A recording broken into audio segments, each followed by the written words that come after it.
Good morning, everybody. Hope you're all doing well.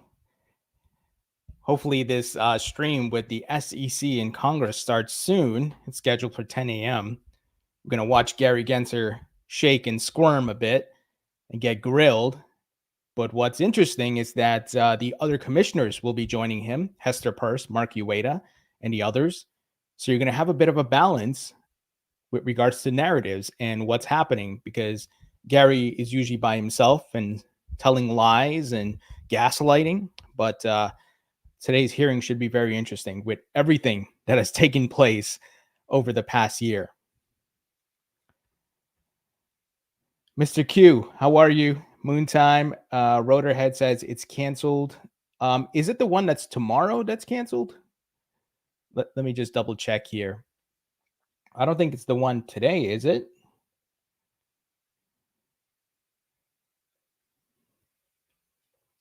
Let's see.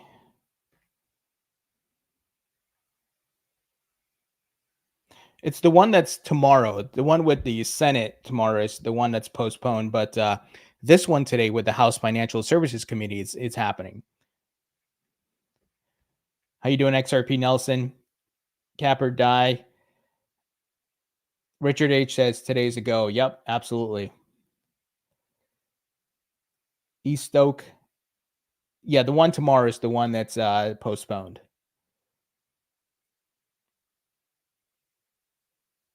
Chris Dixon. Yeah, for sure. All that fee that the SEC is going to collect should go to XRP holders. Good to see all of you, by the way. Happy Tuesday. I know it's been kind of boring lately with the prices consolidating, moving sideways, but soon enough, we're going to get a breakout. I'm not sure how many of you saw, but I published it in my newsletter this morning. Make sure you sign up for that. China is going to be doing stimulus, quantitative easing, folks. You know what that means: more money being put into the system. That's going to make global liquidity rise. Asset prices are correlated. Asset prices will break out, and I can't imagine China is going to be the only one. Get ready for maybe the EU and other countries to do the same thing. So we just got to be patient. We're headed into that easy money cycle. They're cutting rates globally, and they will have to print money to service the debt. So big things are ahead. So still waiting for this to start, folks. By the way, I'm wearing my Fire Gary Gensler t-shirt. If you want to get one, check out the link in the description, the merch store. Let me tweet out some stuff here. Airbull says QE for Q4. I love that. That's a great slogan. That's right. Quantitative. I was going to say quantitative icing, quantitative easing for uh, for Q4. But this is why you got to look at the markets from a holistic perspective, right? It's not just the charts; it's the macro. What are the world governments doing? With regards to liquidity, money printing, because all these things drive asset prices higher. Let's see here.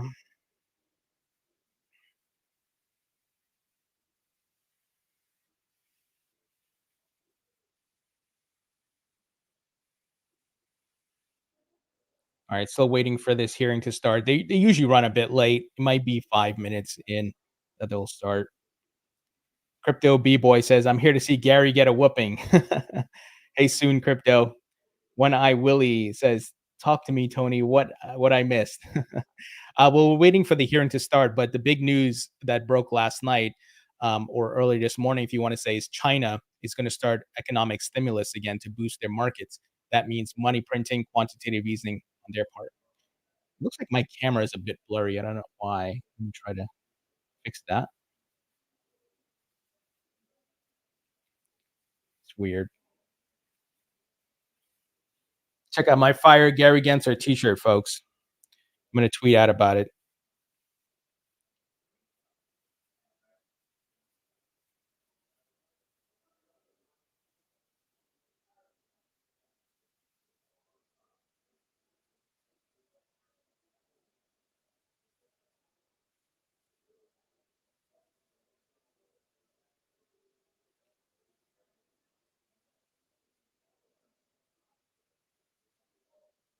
Just tweeting out something here. Ross Butler says, "It's all a show, nothing will happen." You know, Ross, I used to feel that way, but then I saw that the hearings and from the people I've spoken to in DC, they're having an impact on the Democrats. So a lot of politics is optics, and I know we want to see immediate action, like kick Gary out, but unfortunately, it's not that easy. However, what you can do is steal the narrative from him that, he's trying to paint a certain narrative, paint crypto in a negative light, but also steal Democrats from supporting him, right? We're seeing a lot of that. A lot of Democrats have turned their backs on Elizabeth Warren and Gary Gensler. Excuse me. So that's the snail's pace game. I know it is painstaking. I know it's annoying, but unfortunately, this is how the government machine works. But remember that the one thing we didn't all see coming, and these hearings had to do with it. All the letters had to do with it. 71 Democrats joined Republicans to pass the Fit 21 bill out of the House and repeal SOB 121. So these things are having an impact. It's just not something tangible that we see on our end from our perspective, but in DC, it's having an impact. And I'm not bullshitting you. Like, this is what I've heard from different advocacy folks, lobbying folks. It's having an impact. And that's why we're seeing more Democrats turn on Gary Gensler. So in today's hearing, I think we're going to see a combination of Republicans and Democrats grilling Gary Gensler, which is usually not the norm, right? The sitting party usually doesn't go after the sitting SEC chairman, but because Gary's gone crazy running amok, um, it's a place where many of these Democrats are like, "Hey, we're not going to die in this hill. This is so stupid. It's a technology. Why are we trying to kill crypto?" But Gary's a puppet on strings, guys. We know the deal already.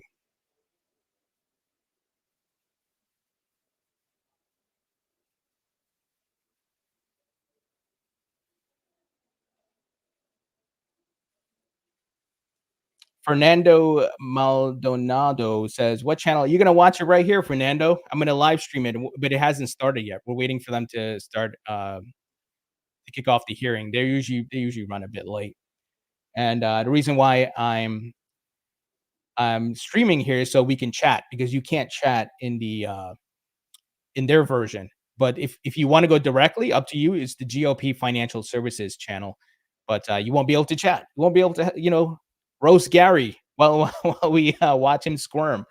So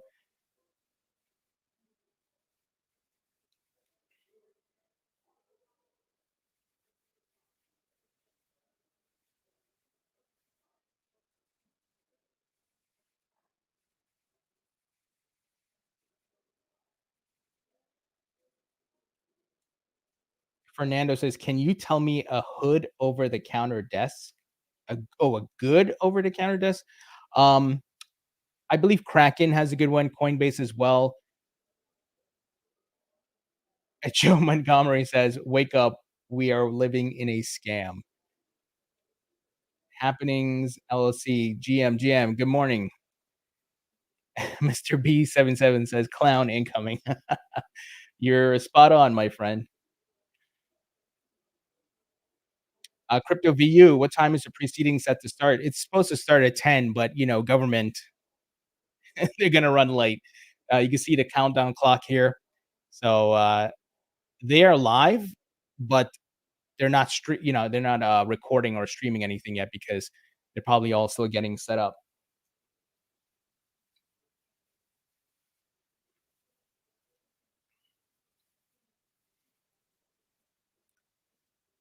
What's amazing about this hearing is you're going to have all five commissioners, and as I said earlier, there's going to be more of a balance, with regards to the talking points and narratives, because you got Gary Gensler and the two Democrat commissioners. They have their own narrative, of course, very anti-crypto, and then you have Mark Ueda and Hester Peirce, who are both pro-crypto and have been pushing for legislation.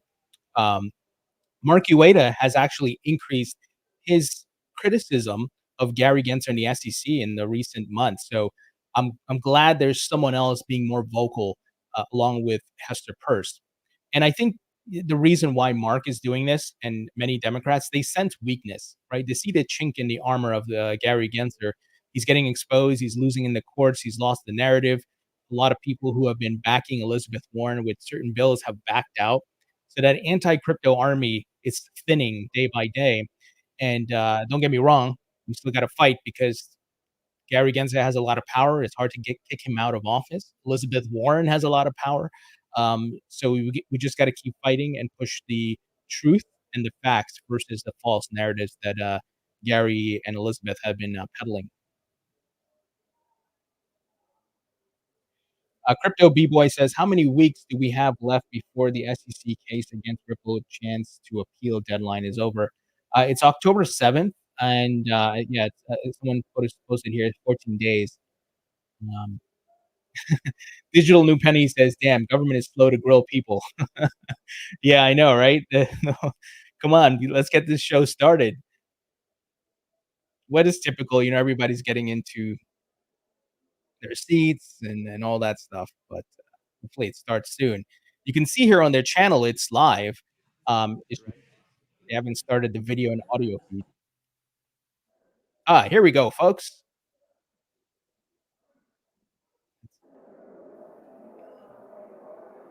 Let's see here. All right, there's your full screen. All right. So it's Katrina's birthday. I see Congressman Wally Nickel. I see Patrick McHenry. Oh, the Shermanator's there. Without objection, the chair is authorized to declare a recess of the committee at any time. The hearing today is entitled Oversight of the Securities and Exchange Commission. And without objection, all members will have 5 legislative days within which to submit extraneous material to the chair for inclusion in the record. I'll now recognize myself for 4 minutes to give an opening statement. I look forward to discussing a lot of issues here today that are important to the American people. Today's hearing is to conduct oversight of the Securities and Exchange Commission based on recent actions taken by Chair Gensler and the majority. It's easy to forget the Securities and Exchange Commission is independent, led by a bipartisan commission.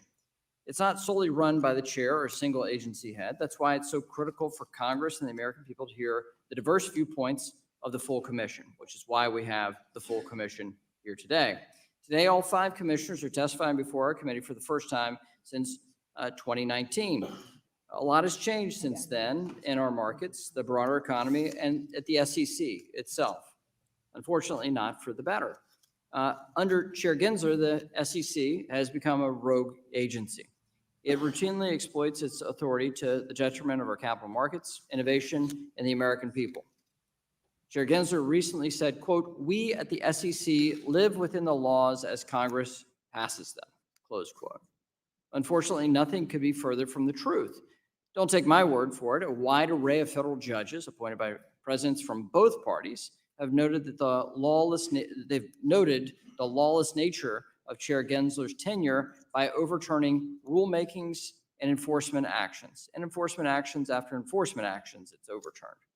This includes the proxy advisory rule, the private fund disclosure rule, the stock buyback rule, the debt box rule, grayscale, Ripple, enforcement issues, the list goes on and on. It's not just for the courts to opine here.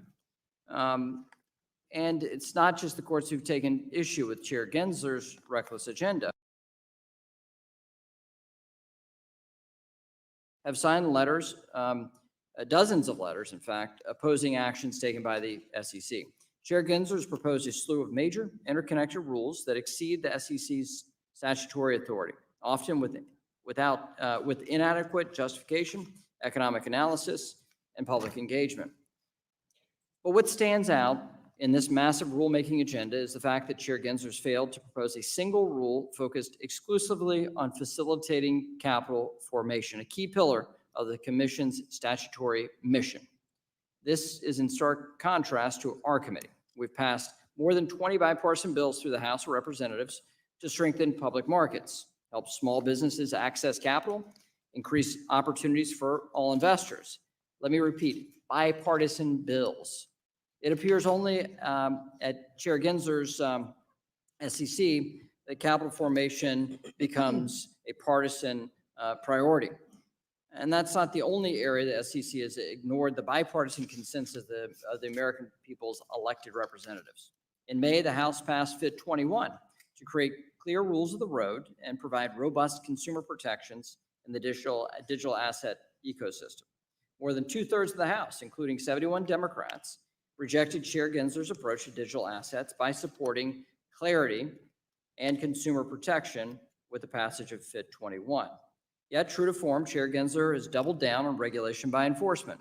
Without the regulatory clarity and consumer protections in FIT 21, the United States will continue to fall behind Europe in technological innovation and adoption. This is unheard of in modern history, that the United States would fall behind Europe in the deployment of innovative technology.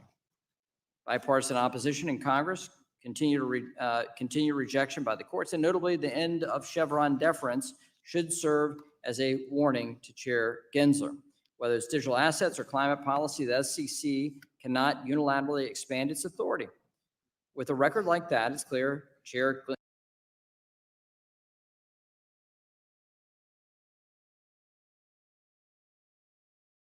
back, and the chair now recognizes the ranking member of the committee, the gentlewoman from California, for 4 minutes for the purposes of an opening statement. Good morning. I'd like to welcome the chair of the Securities and Exchange Commission, Gary Gensler, along with Commissioners Peirce, Crenshaw, Yoadab, Lisiarga, all to the committee today. I'd like to start by recognizing the good work the SEC has done under the leadership of Chair Gensler.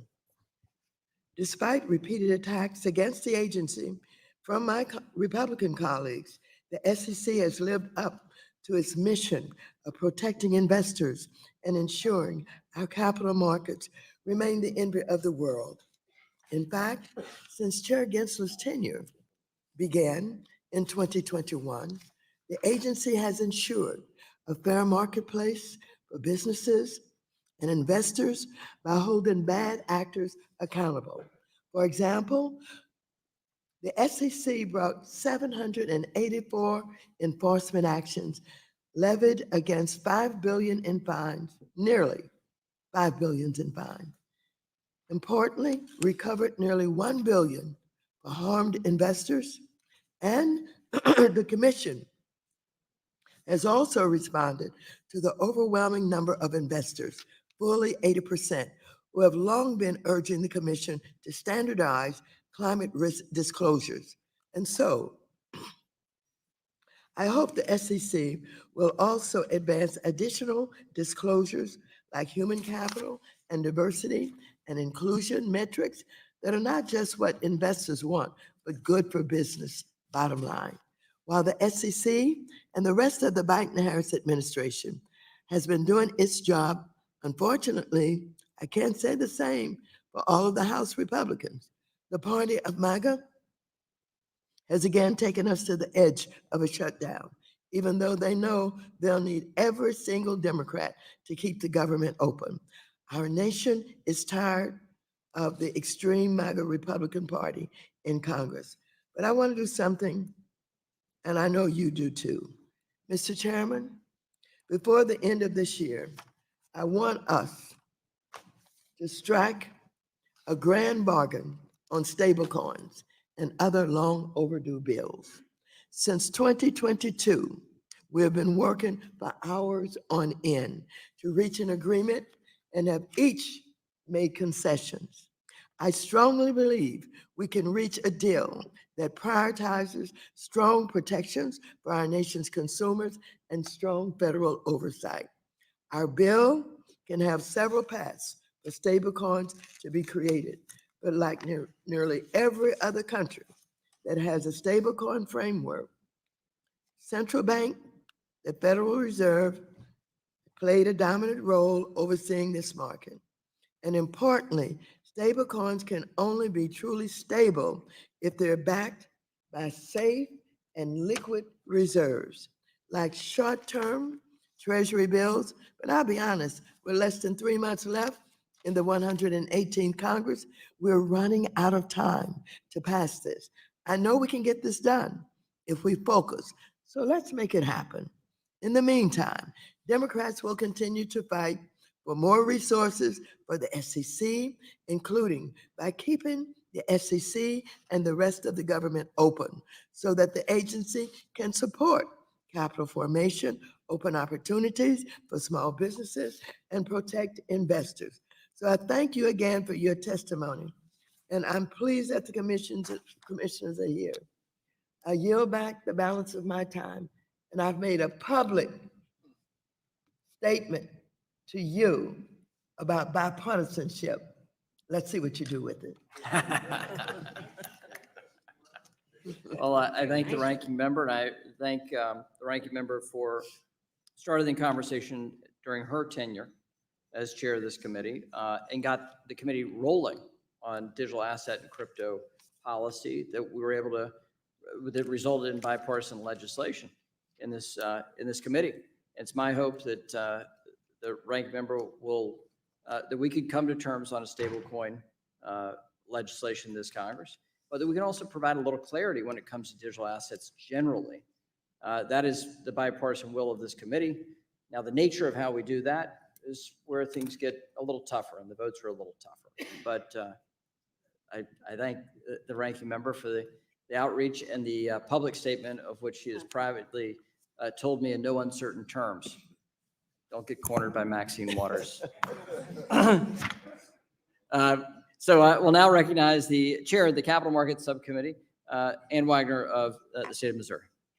I thank you, Mr. Chairman. Chair Gensler, under your leadership, the SEC has effectively carved the public stakeholders out of the rulemaking process.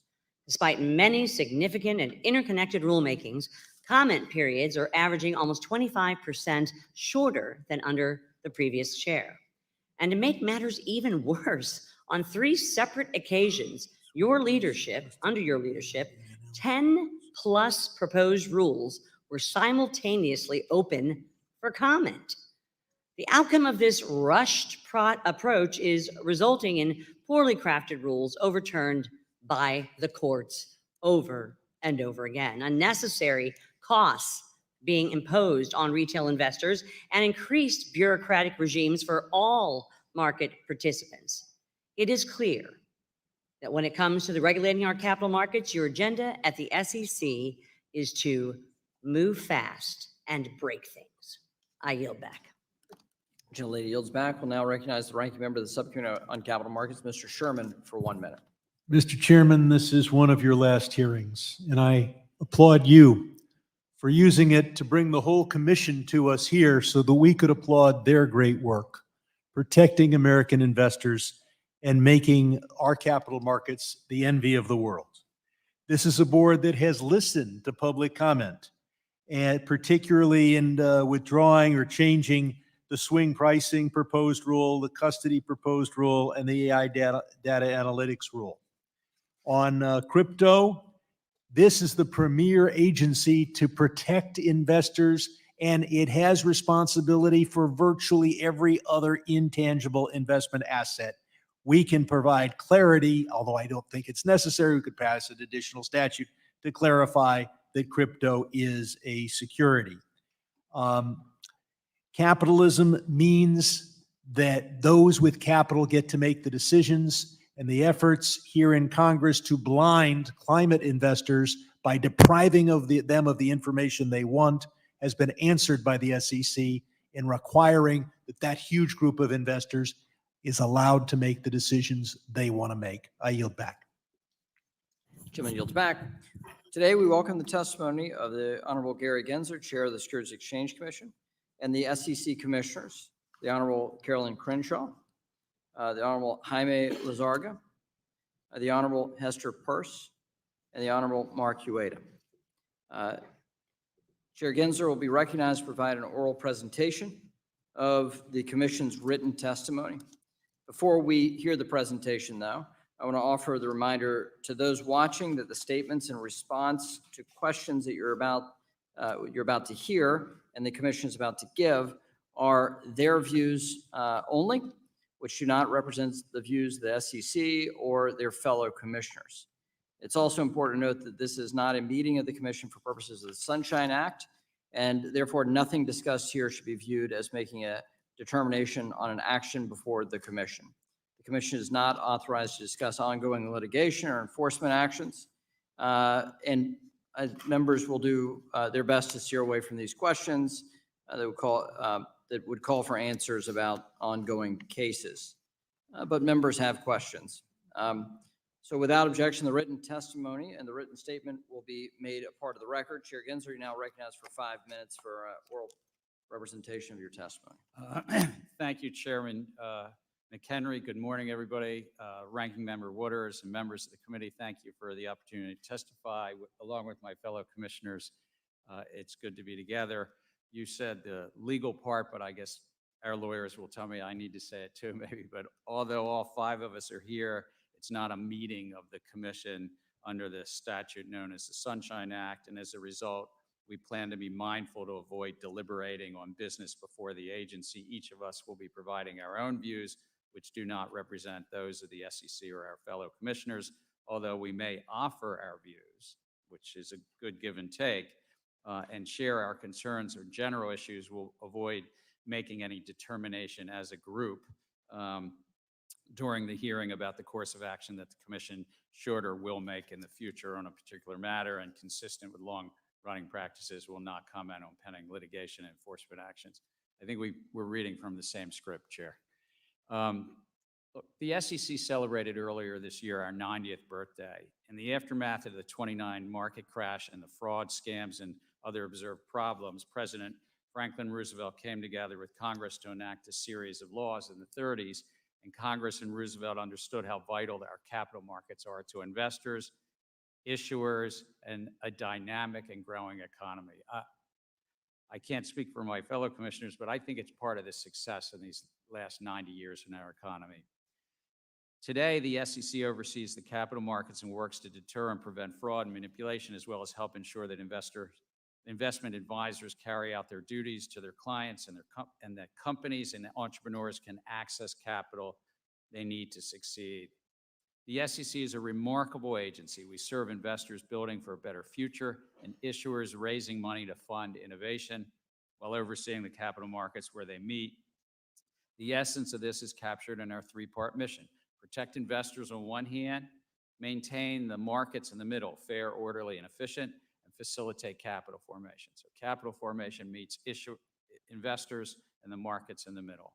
Today, we oversee over $100 trillion U.S. capital markets, and they're the deepest, most liquid in the world. To put this in context, the assets of the entire banking system are just $23.5 trillion. So our capital markets are more than 4, almost 5 times that size. Comprising approximately 40% of the world's capital markets, the U.S. capital markets outpace our rough 24% of our economy. So we're kind of punch above our weight class. Everyday investors benefit from the U.S. capital markets. Their investment portfolios fund home purchases, college education, retirements. Approximately 58% of U.S. households own stocks directly or indirectly. American households, representing nearly 121 million individual investors, own registered funds. You know them as mutual funds and otherwise. Today, registered investment advisors advise 57 million clients.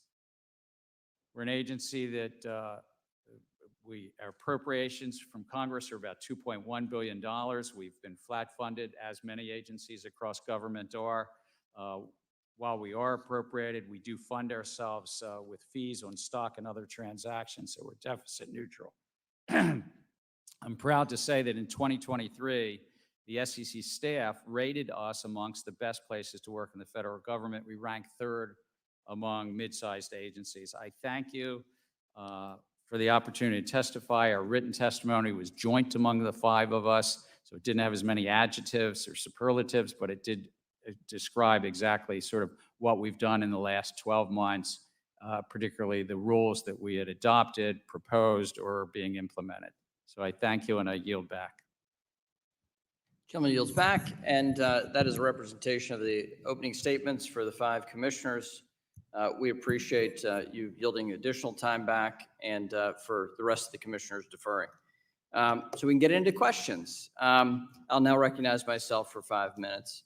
Chair Gensler, in March, the Agriculture and Financial Services Committee sent you a letter about the regulatory treatment for Ether. the native token of the Ethereum blockchain. In the letter, we express concern the SEC is using different terms to describe digital assets. This includes crypto tokens, crypto security tokens, crypto asset securities, digital asset securities, and digital asset securities that are investment contracts. Does the SEC differentiate between crypto tokens and tokenized securities? The whether any one offer or sale of an asset is a security depends on the facts and circumstances. In terms of the language or nomenclature, it's less about the terms, it's more about the economics, and it really goes down to a Supreme Court test, which is the law of the land, called the Howey test, and whether an investment contract is being offered and sold to the public, and that public is looking to others in a common enterprise, anticipating a profit. So the labels matter less than what the economics are. But there are different terms and words have meaning. And the fact that you've used multiple different words to explain what seems to be the same phenomenon, I think really raises questions about clarity.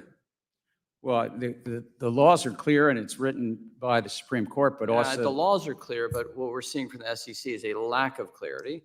That's what I'm trying to ask you about. You have the direct question is about the different terms. And rather than answering that question, you answered a separate question. Kudos to you. Commissioner Peirce, let's get into this question. Do you think that one reason why multiple terms are being used here for crypto is that there's no regulatory clarity or consensus identifying which tokens may or may not be offered pursuant to an investment contract? I think that's absolutely true. We've taken a legally imprecise view to mask the regulatory lack of clarity. So this question of an investment contract, the SEC defined crypto asset securities as an investment contract represented by the underlying crypto asset.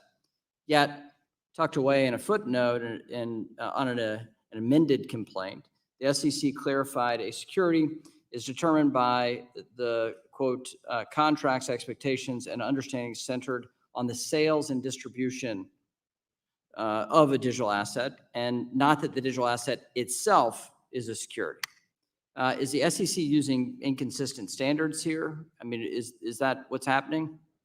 I think what's happening is that we're trying to be ambiguous because the legal precision carries with it real implications. And this is why people have been coming to us and saying we need clarity. Is the token itself a security? Or is it part of an investment contract? Is it being sold together with an investment contract? If it is, what is that investment contract and how long does it track along with the token? By using imprecise language, we've been able to sort of suggest that the token itself is a security apart from that investment contract, which has implications for secondary sales. It has implications for who can list it. And I think this is absolutely, we've fallen down on our duty as a regulator not to be precise. And so tucking into a footnote that, yes, we admit that now actually the token itself is not a security, that's something that we should have admitted long ago and then started wrestling with the difficult questions. Right. So would a statutory definition provide that clarity for the agency? Or is this something the agency can do itself? We certainly have authority where we can provide guidance. We can use our exemptive authority. It's always helpful to have Congress weigh in, but there certainly are some guidelines we could provide in this area that we have chosen not to provide. But a statutory definition would help. Well, I always welcome the input of Congress. That's fantastic. Everybody's writing, your fellow commissioners are writing that down. We hope to hear more of that today. So let's continue with this question. You've highlighted publicly, Commissioner Peirce, concerns that SEC is devoting a disproportionate amount of time on the digital asset ecosystem and diverting limited staff resources away from other mission critical work. Capital formation. How much work has been put into capital formation in the last 4 years for your agency? Nothing on the positive side. I would say we've done things that are negative to capital formation. I now recognize the ranking member, Ms. Waters, for 5 minutes. Thank you very much, Mr. Chairman. Chair Gensler, last Congress, our nation's capital markets saw huge price swings in so-called meme stocks like GameStop. As chairwoman, I convened 3 hearings, including one with the CEOs from Robinhood, Citadel, and hedge funds. We also heard from you. I later released a committee report detailing how gamification, payment for order flow, and weak oversight contributed to investors being fleeced. Following our hearings, our committee advanced several pieces of legislation to fix those problems, including my bill to finalize short selling rules and provide more clarity around hedge fund positions. You picked up where Congress left off and implemented some of these bills through rulemaking. Can you talk about the reforms you passed, as well as what additional market structure and market integrity reforms like did the SEC work on? How would these reforms increase competition and reduce conflicts of interest? Thank you very much. I'd highlight 4 things that we've done. Just last week, actually, we unanimously adopted rules that had been put out to notice and comment about the market structure itself, promoting greater competition in that market, and in that case, relaxing a restriction in the market that now markets could quote in tighter increments, called half a penny rather than a full penny increment, and lowering the fees in the market. But earlier, we also proposed, adopted, and implemented shortening the settlement cycle. So now in America, if you sell your securities on a Monday, you get your cash on a Tuesday. You used to have to wait till Wednesday. And believe it or not, that matters to a lot of people, to get that cash earlier. We also, per Congress's mandate out of the Dodd-Frank Act, we adopted a rule on some disclosure around short selling. And we also adopted some rules with regard to disclosure to clients about the execution quality, the quality in the markets they get when they sell securities. So those are the 4 items that we've done. And I think it does promote greater competition to allow people to quote stocks in tighter increments. And I do think it also helps capital formation. If the markets are more efficient, it helps both sides of the market.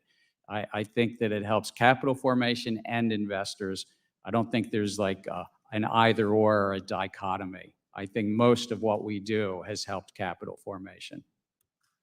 Well, thank you very much. I can recall during the time that we got involved in this issue, particularly, take relationship between Robinhood and Citadel, for example, and calls that we received about Robinhood cutting off investments and just closing down. Is that cured or is that common? The the closing down where investors couldn't actually buy additional securities happened because of the relationship with the clearing houses. And I think this shortening of the settlement cycle was a big plus to that, and helped limit the chance that could happen again. So I do think that that was a direct result of the hearings that you had. What was that, in February of 2021? Well, thank you very much. I've gotten a lot of calls wanting to know, what did we do? They didn't seem to know much about the bills that we passed. And I suppose that the general public does not know what you did. And we need to make sure that we get that information out in some shape or form, so people will know that we dealt with those issues at the time that we experienced them. Thank you, and I yield back. Lady yields back. We'll now recognize the Vice Chair of the full committee, the gentleman from Arkansas, Mr. Hill, for 5 minutes. Thank you, Mr. Chairman. Chairman Gensler, Commissioners, we're glad you're with us this morning. Chairman, over 2/3 of the members of this committee have rejected the Commission's approach to regulating digital assets at the SEC. These bipartisan members collaborated and voted to pass our Fit for Purpose, Fit 21 legislation with overwhelming bipartisan support in the House of Representatives, including 71 Democrats. all the commissioners, I think, need to recognize that our ongoing legislative work to establish a market structure for digital assets, while we've been doing that mightily here over the last 2 years, the commission has time and time again chosen to bring numerous enforcement actions in an attempt to claim authority over secondary markets and front-run Congress. Further, the commission arguments in regard to several high-profile federal court cases in regard to digital asset oversight have been rejected. And in some instances, your actions called arbitrary and capricious. So Commissioner Peirce, this regulation by enforcement approach, is it really superior to having Congress give you statutory direction? It's a very bad approach to trying to regulate an industry if you're trying to protect investors, if you're trying to shepherd the commission's resources well. It's very inefficient. And at the end of the day, it leaves everyone wondering where the lines of our authority are. That we have lots of areas where our authority is very clear and we could spend our enforcement resources there, and we could spend our regulatory resources trying to provide clarity about what doesn't fit within our jurisdiction, and then we could leave the rest to Congress. Commissioner Lizarraga, you used to work for former Speaker Pelosi, and you may have noted that the former Speaker voted to pass FIT 21 this past summer. Do you support this legislation draft and efforts in Congress to establish a regulatory framework for digital assets in the United States? Congressman, I defer to Congress on its judgment as to whether a new framework for overseeing. Do you think that the existing framework that the commission's following is the right way to go, or do you think there's a gap that could be filled by a statute in Congress? I think we're following the framework that's in place in response to violations of the law that we see in the market. So I think it's something that we're doing in pursuit of our mission and in light of the fraud that occurs in that market. And well, we all want people to go after fraud, but this is about people who are trying to do the right thing, and they find that an impossible task with this SEC. Commissioner Ueda, the Commission has failed to use its discretionary authority that the chairman noted in his opening statement under Section 36 of the Exchange Act to provide some regulatory clarity in the digital asset ecosystem. What could they have done? Pick an instance where you think that a working example where the Commission could have used exemptive relief in solving some of these challenges, either these ETP challenges, the special broker-dealer challenges, or the Howey test itself, to have just dealt with this at the Commission using exemptive relief. Well, thank you. The Commission has a wide range of existing tools that we could use to address the lack of clarity, whether it has to do with the status as a security, or whether it pertains to broker-dealers or exchanges or custodians of these types of digital assets. To my knowledge, I am the only commissioner in the history of the agency who's actually stood before a panel of judges in oral argument and articulated the Howey test after having filed a written brief with that court. One of the things, so the Howey test is an investment of money in a common enterprise with the expectation of profits from the efforts of others. That's from the Supreme Court. Numerous other circuit courts have elaborated what exactly that means. The Commission, for instance, I'll give you one example, could have articulated specifically in the context of crypto and digital assets how you apply this test as to whether or not it's an investment contract and therefore a security. We've done that before. For instance, to explain what fiduciary duty means under the Federal Investment Advisors Act. We have chosen not to go down that path. And right now, I've been with the Commission for 20 years, or for, I'm sorry, 18 years. I've been a securities regulator for 20 years. We are now entering into our second decade of thinking about this issue. It first popped up on my Thank you, agenda. Commissioner. My time has expired. I yield back, Mr. Chairman. Gentleman yields back. We'll now recognize the gentlewoman from New York, Dr. Velasquez. Thank you, Mr. Chairman. Chair Gensler, as you know, Section 956 of the Dodd-Frank Act tasked you and 5 other agencies with promulgating a rule to ban executive pay that incentivizes inappropriate risk-taking at financial institutions. Even though the law gave the agencies an April 2011 deadline to promulgate a rule, we still don't have one. Since last year's banking crisis, Senator Van Hollen and I have written to you twice about this issue.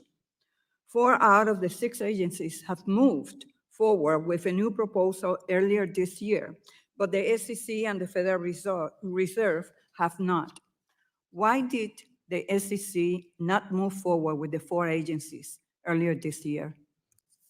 Thank you. I take the mandates of Congress very seriously. When I got into the job, there were still about 10 from the Dodd-Frank Act, including Section 956, not yet done. We've moved on, I think, all of the others, if I'm not mistaken. On this one, it has to be a joint rule. And once the Federal Reserve told us that, and they've told us at staff level, they've told us at the chair level, that they were not yet ready to move on it. I thought it was best just Sir, you to- said that you're taking this job seriously. It has been 14 years. I Do think you that- think we deserve better? I think that the American public definitely deserve that we do this, and I'm supportive and have asked staff to work on it. So, But I understand the Federal Reserve is not willing at this time to move forward, so it was a matter of resources. On what timeline are you committed to implementing this rule? Jointly, as Congress has said, with 5 other agencies, when we So will, let me we will ask not you- slow the Federal Reserve down. We will be What- ready whenever they're ready. What progress, if any, has the SEC made this year to propose a rule? We've collaborated and talked to all the other 5 agencies, and we can only actually propose something if joint. And so we need the Federal Reserve. If they're ready, we'll be ready. Commissioner Lizárraga, do you think it's time for this rule to be promulgated?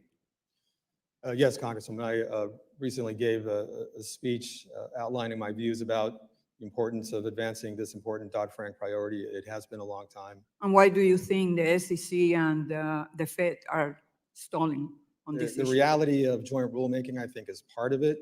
It is complicated, and the other component to this. We is- all know that it's complicated, but it has been 14 years.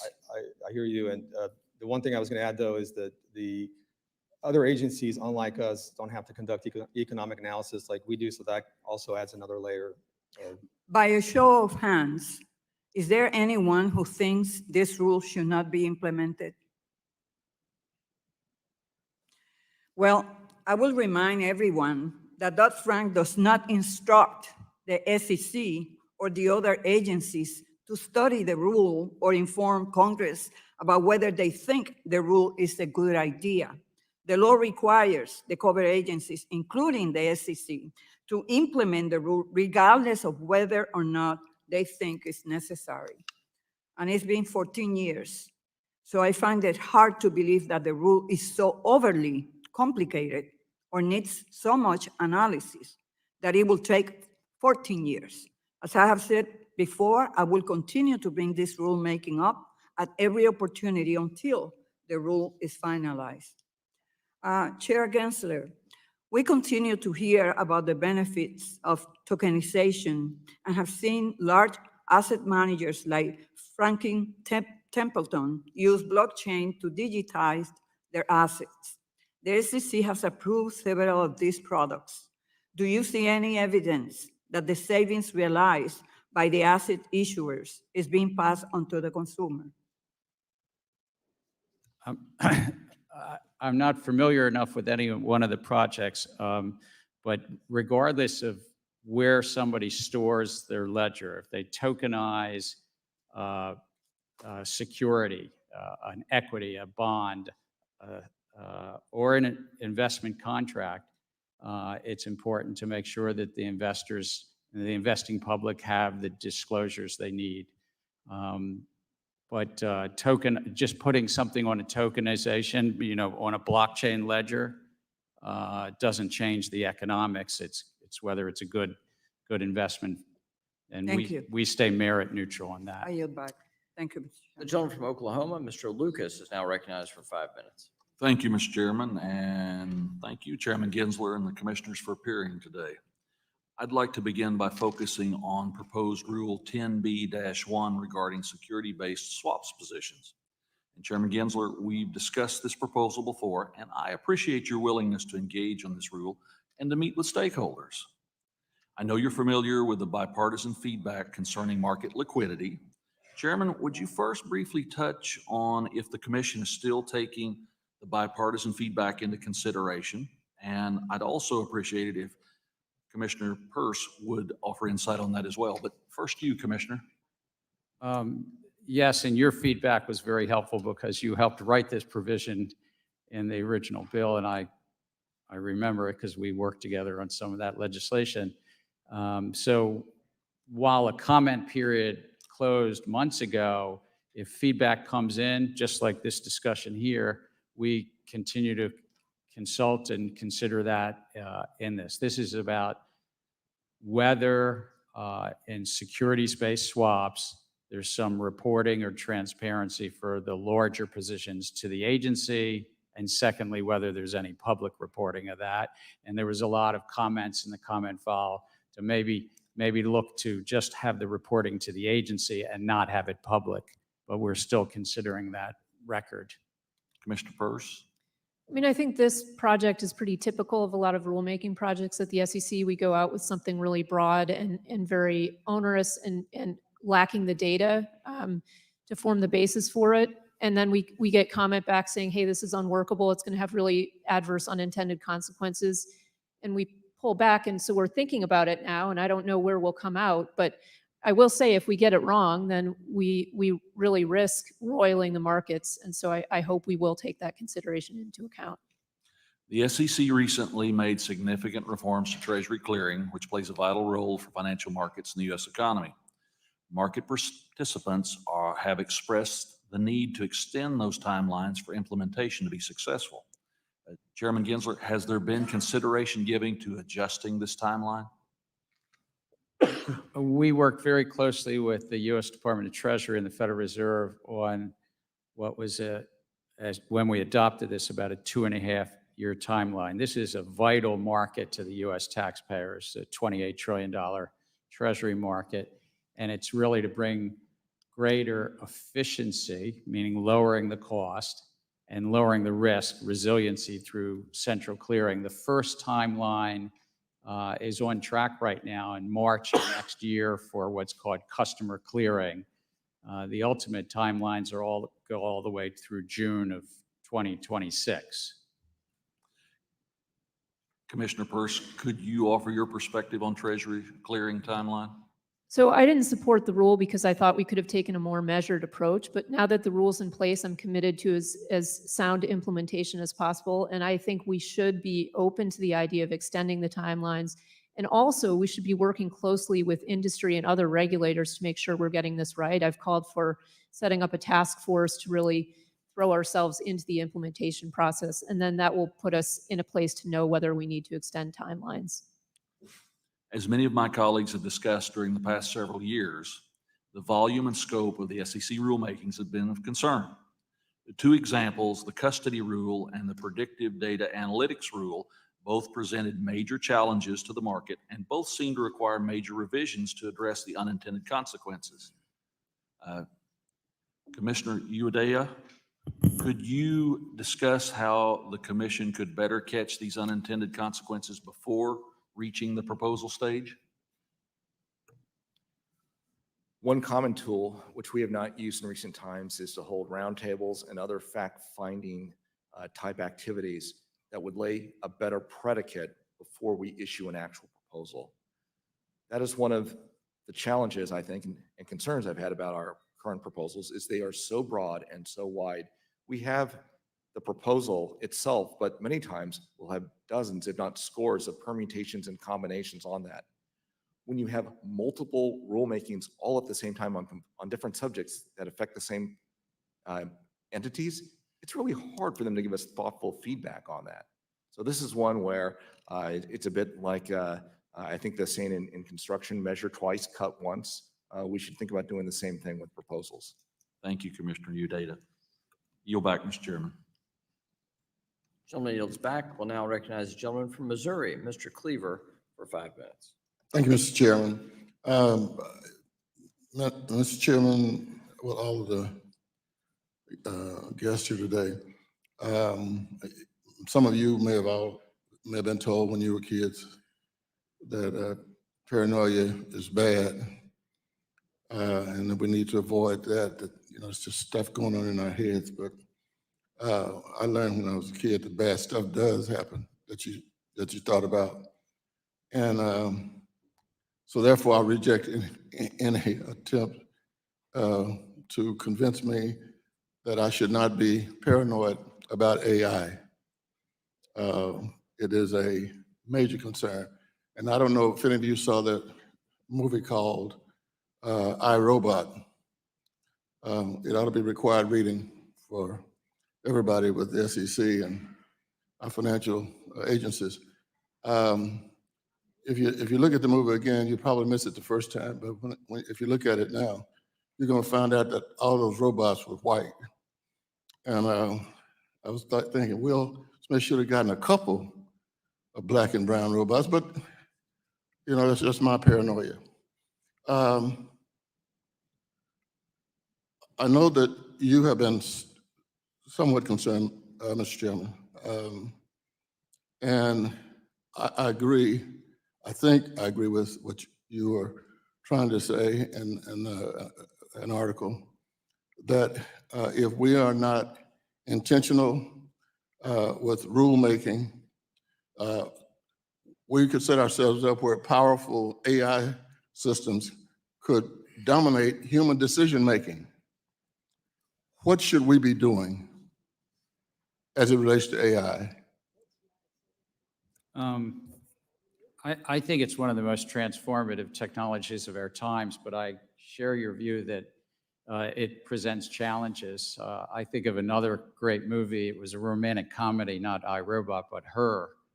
And you might remember Scarlett Johansson is the voice of the virtual assistant girlfriend to Joaquin Phoenix. And These robots are trying to tell us something. Yeah. Well, at some point in time, she went offline, but it was 8,316 love interests that she had that all had broken hearts. It's a good movie. But the point is, we could end up with the same thing. We have 3 large cloud providers. 75% of the financial industry relies on 2 of those cloud providers. Those cloud providers are the dominant players in artificial intelligence, or growing to be the dominant. And we could see 75% of the banks and broker dealers and financial sort of relying on a couple of, Scarlett Johansson, virtual assistants, so to speak. And I think that a future chair of a banking committee, House Financial Services Committee, could be overseeing a hearing saying, what happened? Why did we have the financial crisis of 2030 or 2035 or something? I think that's a risk. What to do about it? It's hard because it's across so many different financial actors. How do you sort of maintain diversity? And this is diversity of computers, diversity of competition amongst those algorithms. It's a hard challenge to solve. But I agree with you. It's a challenge. It's real. I'm interested in any of our other speakers or guests, if you have any views on artificial intelligence that may be of some value to those of us who are in Congress. I mean, I think skepticism is always warranted, but I think we also need to look at the promise of the new technology in ways that it can help us as a regulator to regulate better and can help the industry to better serve more people at a lower cost. And so we need to balance the skepticism with the optimism for what the technology can do. Congressman, as a member of the military and the Securities and Exchange Commission, I think we need to look holistically at AI across the board and not look at it just necessarily in the isolated world of financial background or the military side. I think we need to learn from each other across the government and implement something on a holistic basis to allow technology to grow and to be useful and really transform possibly, as Chair Gensler said, the world as we know it, but also learn where we need to put holistic protections in place and how we can sort of learn from it and adopt appropriately. Thank you. The gentleman from Texas, Mr. Sessions, is now recognized for 5 minutes. Mr. Chairman, thank you very much. Mr. Chairman, I'd like to take a minute and to thank you for your service to the United States Congress and this committee. Quite likely when we come back next time, and if we hold another meeting, you'll be a retiring member of Congress. But during your period of time that you've been here, I've enjoyed not only your confidence and your friendship, but your service. I want to personally thank you for that. Thank you, Mr. Chairman. Thank you. Mr. Chairman, you and I have had an opportunity to deal with each other a couple times, and you know my comments that I have made to you about the rights of people who are on the other side that you regulate. Today, I'd like to just take a few minutes and tell you the things that I think are important for the entire commission here. One of them is that I believe that you need more fairness and balance. I think the SEC does not have fairness nor balance. I think that the SEC is engaged in selective enforcement. I think they're engaged in selective enforcement, perhaps of 1 or 2 or 5 people in a marketplace that were not really guilty of anything, but simply were someone that you wanted to make an example of. I think that you can come up here and hear members say how proud they are of you for having $5 billion worth of fines that you have put off of people who have theoretically done something wrong. That diminishes shareholder value too. When you fine a company, it takes away shareholder value. And that's one of the things that your commissioners have talked about today, that their mission is to ensure shareholder value and to protect people. Mr. Chairman, I believe that you should engage, as well as all the commissioners, in making sure that you do not make examples of a few select people. Mr. Chairman, I believe you should look at the mission statement that the SEC has, perhaps on a daily basis, and make sure that your staff and you live up to that. I believe that if you get in trouble, if you didn't intend to get in trouble, you ought to be able to get out of trouble. You ought to be able to work your way through regulatory morass instead of waiting for the average of 140 days or whatever it might be for you to respond back to a person. Mr. Chairman, I believe that the marketplace is complex. I believe that things happen that none of us have any real control over, including bankruptcies or other matters. It's when you collude to do something, or you have insider information, or you fail to do your job properly, due diligence or whatever. But I can give you examples where the SEC is causing individual agents in the marketplace who also lost money in certain assets, and the SEC came after them and had them spend $500,000 of legal counsel to defend themselves against something they, nor they alone, were engaged in, but it was selective enforcement. And I have seen this across this Biden administration at the Department of Justice, at the SEC, and other places. And I believe that there is some demand put on you, or something that you're doing to cause actions that are neither fair nor balanced. I've got a minute left. Sir, would you like to engage that issue and defend that? I'm very proud of the agency and the hardworking folks of the agency, the 1,300 folks in enforcement, but all the other lawyers and accountants and economists and my fellow commissioners that support that effort. They follow the facts and the law where they take them.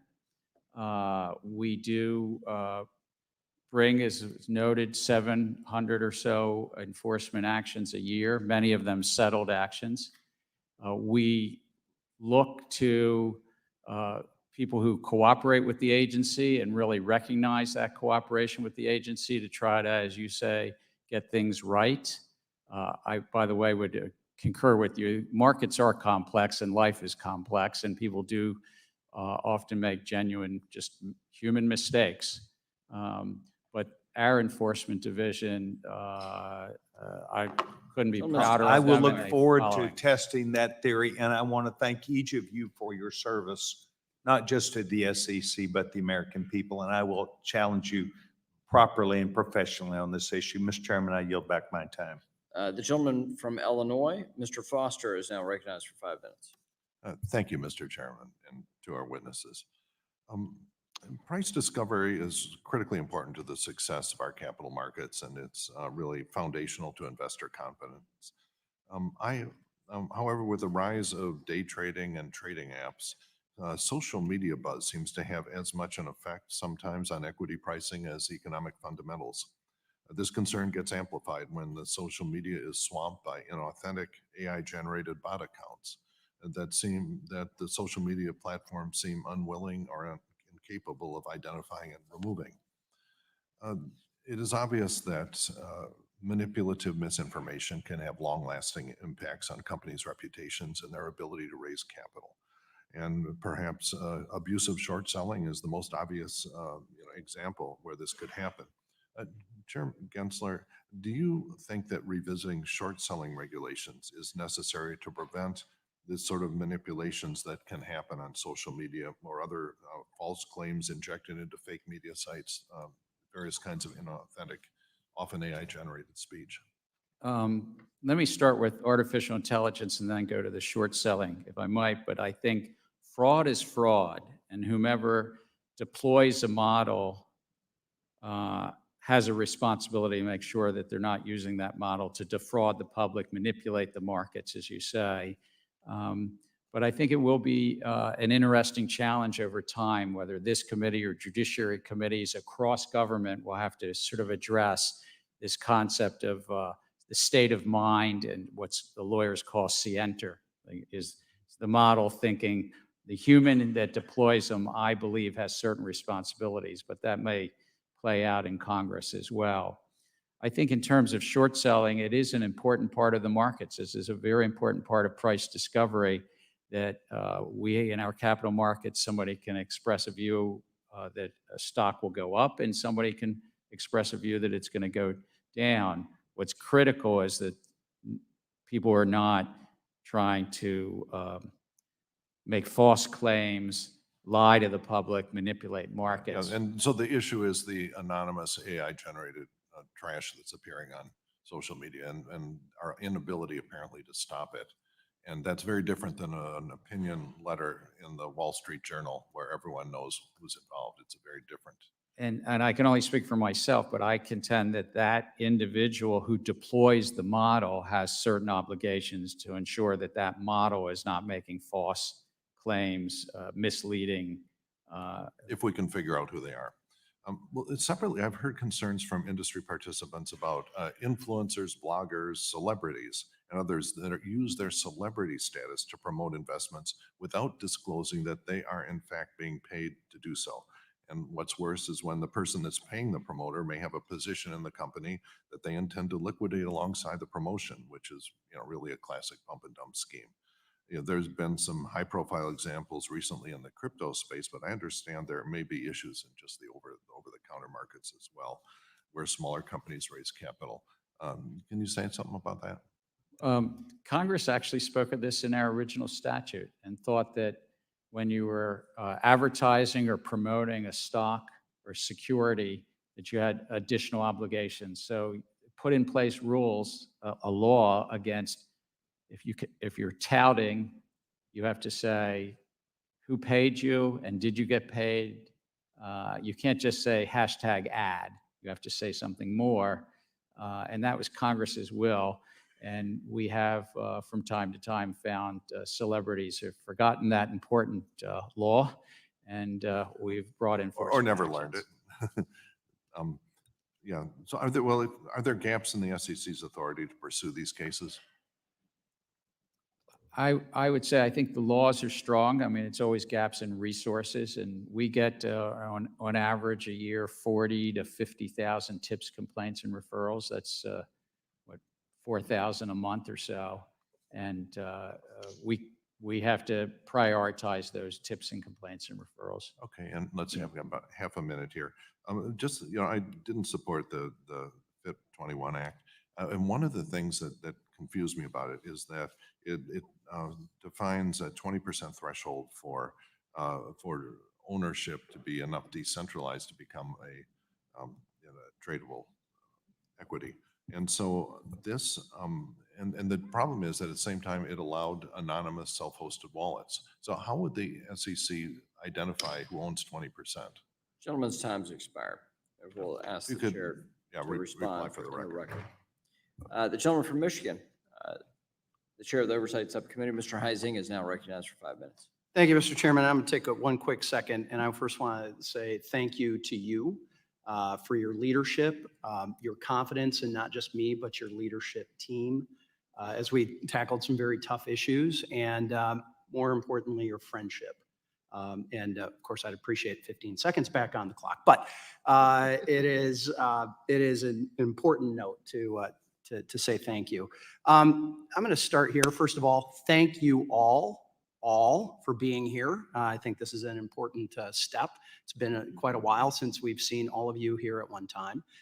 Commissioner Peirce, you have noted that in keeping with the materiality standard informing SEC rulemaking on disclosures, quote, information is material if there is a substantial likelihood that an objective, reasonable investor, by the way, that's language that Thurgood Marshall used in the 1976 court case establishing materiality, would consider the information important to an investment or voting decision. All reasonable investors value financial returns, but they may diverge in which non-economic considerations are important.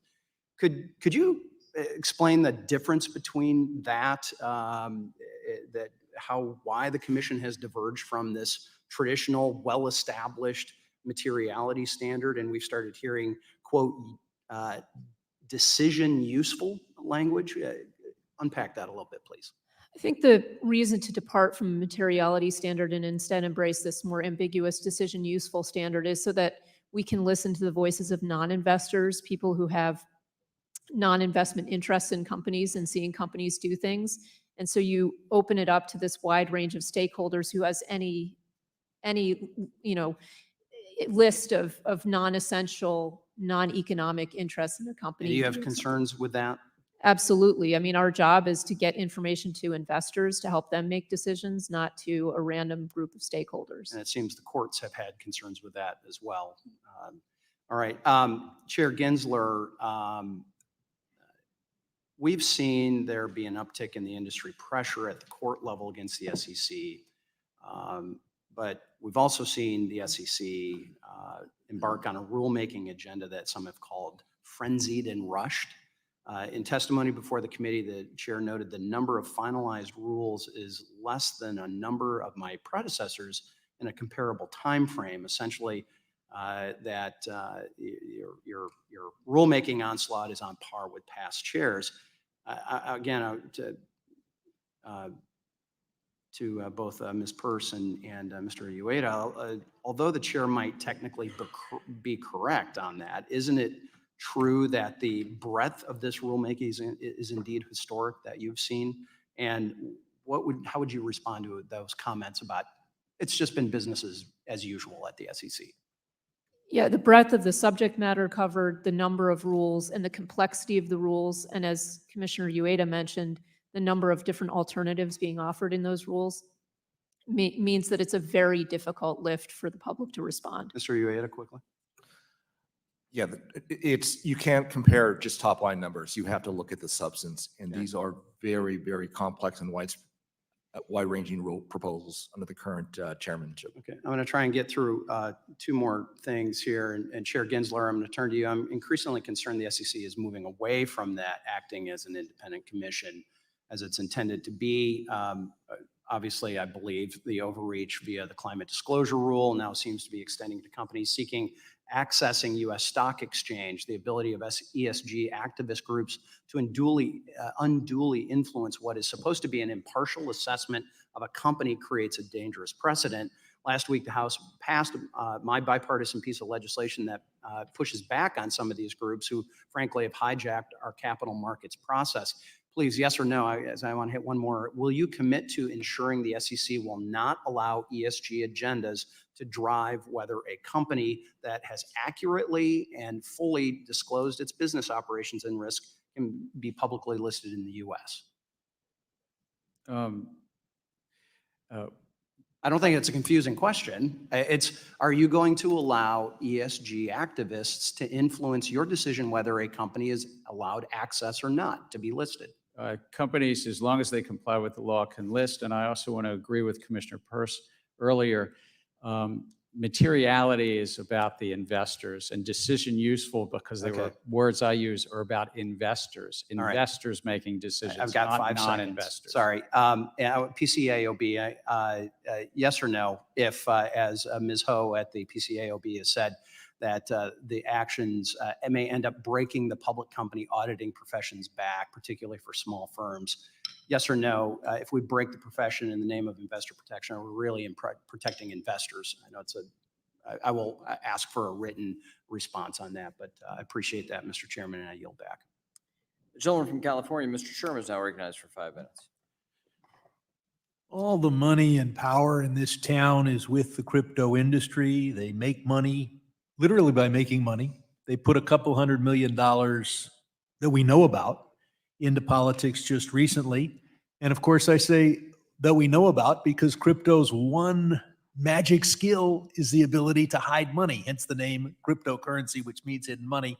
And if you look at our campaign finance laws, there's no way for to enforce them when a politician accepts crypto and has really no idea where that money's coming from. Thank you for standing up to crypto. Thank you for standing up for the rights of those investors who care about the environmental impact on their investment. And let me point out that many courts' decisions have basically come down to materiality is decision useful information. And it is simply a renunciation of capitalism for government to say, investor, you're wrong. You can't make decisions based on the environment. You have to make your decisions only based on earnings per share. Last I heard, government telling the investors what to do is not the capitalist system. Commissioner Crenshaw, you haven't had a question. This is something we discussed. And it particularly concerns me about the crypto industry. It's my understanding that you have ethics rules so that if you leave the commission, you can't lobby the commission for the people who are paying you for another 2 years. Now, we know crypto is trying to influence Congress, but there are hundreds of us. It's very inefficient. There are only 5 of you, and frankly, they don't really want to influence us. We want to influence you. It's my understanding that crypto is free to offer any one of you a $5 million a year, 5-year contract, so long as in the first 2 years you're not going to be lobbying the commission. Do I have that right? Is that the rule? Or I'm not suggesting any career changes here, but are the rules so loose that any commissioner could take a $5 million a year contract from crypto? I believe they could take a job at a crypto entity, and there are ethics restrictions in place. And the ethics restrictions don't differentiate between a $250,000 a year job and a $50 million a year job. I don't believe so. Well, maybe you'd want to propose at least some limits on what those jobs could do. I'm concerned, Chair Gensler, about Webull and others who might have investor information in China. Is the commission going to do anything, especially in light of our concerns here about TikTok, to make sure that when investor data is in the hands of, say, a brokerage firm, that it is not accessible to the Chinese Communist Party? Whether a brokerage firm is owned by Chinese or Americans or Europeans, they have to comply with our laws and they have to protect information, customer information. But does that, as a practical matter, are they free to comply with those laws by storing the information in China? There might be cheap data storage available in Shanghai. No, I believe so. As long as they comply with our laws, they can store it in any Well, I would hope the commission would look at a requirement that understands that in reality, if it's stored in Shanghai, it's not protected from the Chinese Communist Party. You should require that the data not be stored in China. And I want to commend you for withdrawing, and I know you're going to be republishing rules on swing pricing, liquidity rule, safeguarding the safeguarding rule. And I think you've really listened to Congress. I think those rules needed change. On the other hand, I want to commend you for the rules giving climate investors the information that they need and deserve. I want to point out, as you look at the safeguarding rule, that do you see any reason why that would have to deal with the safeguarding of real estate? I mean, it's hard to move and the county records are pretty clear. Are we worried that would we need the safeguarding rule to cover real estate? Again, we put something out for comment. We got a lot of feedback, including around real estate, and I've asked staff to take all those comments in and make a recommendation to the 5 of us on how to move forward on, in essence, reproposing, taking into consideration the scope of the assets, for instance, this real estate, but also the requirements. There were many comments about the requirements and whether to do that which Congress had originally laid out in Dodd-Frank on this. The gentlewoman from Missouri, the chair of the Capital Markets Subcommittee, Ms. Weiger, is now recognized. Yes, thank you, Mr. Chairman. Commissioner Peirce, the SEC continues to extract huge settlements for enforcement cases relating to, I'm going to call off-channel communications. Firms have paid a combined total of over $3 billion in fines as part of the overall sweep. Has any fraud or customer harm been found, and what is the SEC basing these fines on? It is certainly has become a cash cow for the SEC, and so the typical case is not based on fraud or any evidence of a problem other than a record-keeping problem. Now, that's a serious problem, but I think we need to address it not through enforcement first, but through regulatory work that involves working with people on the outside the industry and so forth to try to figure out how to make these rules workable and also effective for our No fraud, no customer harm. Why didn't the SEC issue a risk alert during COVID, for instance, when it knew that the whole world was becoming more reliant on using phones for communication during this time of abrupt, forced remote work? Why did the SEC wait and play gotcha after the fact with enforcement actions? Yeah, I mean, I think you point out that a lot of this probably did stem from the fact that COVID changed the world and the way we do things.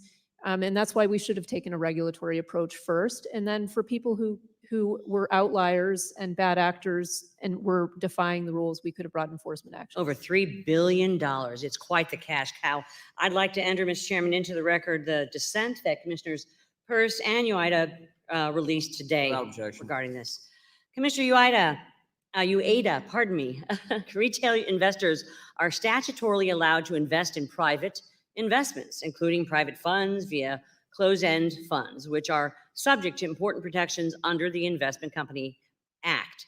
However, SEC staff, through informal guidance, whatever that is, and not rulemaking, has prohibited a closed-end fund from investing more than 15% of its net assets in privately offered funds, unless the closed-end fund's shares are available only to accredited investors. Private funds have grown enormously in number and variety, sir, in the past 2 decades, but ordinary investors are unable to invest in them. That's why I sponsored bipartisan legislation, along with Representative Meeks, the Increasing Investor Opportunities Act, to overturn the informal SEC staff position and allow closed-end funds to more fully invest in private funds. Earlier this year, this important legislation passed the House with significant bipartisan support.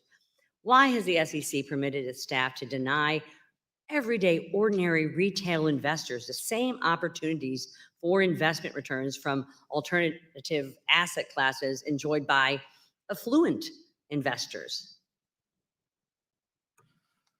I find the position taken by the staff to be frustrating. Those staff positions are under the control, though, of not the commission, but whoever serves as chairman. One thing we've learned is that diversification matters, particularly for retirement investors. Yes. For 2.5 years, I was a state securities regulator. Therefore, I'm a member of CalPERS. My portfolio at CalPERS looks very different with its allocation to private equity, venture capital, and private credit than I can ever obtain as an ordinary worker trying to seek to save money through an IRA or a 401k plan. So you're obviously concerned about the SEC staff position? I'm sorry. You're concerned about this SEC Yes, I staff am. position. And should retail investors have access to these investments through regulated products such as closed-end funds? I think we need to provide those opportunities to retail investors. Yes. Yes, not just the rich and affluent. There's bipartisan approach to the SEC swing pricing proposal. We've heard a little bit about it. Industry commenters have claimed that the proposal is both unworkable and harmful for retail investors. And even the Consumer Federation of America opposes the proposal. Let me just say, Chair Gensler, did you still intend, because I'm not clear on this, to advance this swing pricing rule in the face of overwhelming opposition, sir? We got a lot of comments, as you mentioned, about the challenges of that rule. Also, I want to note that the banking regulators oversee about $6 trillion of collective investment trusts. And what we've said, and what I've said is until we see what the bank regulators do, I think All right, we so should still not put a clear. hold on this. I would say to Mr. Sherman and others that oppose it greatly, along with two of your commissioners, a reproposal cure has got fatal flaws too. So I yield back, Mr. Chairman, as my time has expired. The gentleman from Massachusetts, Mr. Lynch, is now recognized for 5 minutes. Thank you, Mr. Chairman.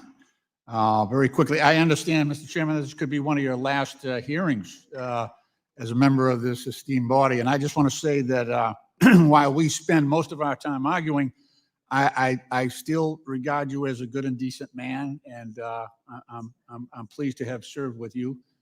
I also have to confess that there are a handful of your Republican colleagues that I wish would leave Congress. However, you are not among them. You are not among them. So thank you for your service Thank you, my friend. to Congress. Really appreciate it. Chairman Gensler, Mr. Larinaga, good to see you again. Welcome back. Welcome back. Mr. Chairman, so on September 3rd, 2024, let me shift over here.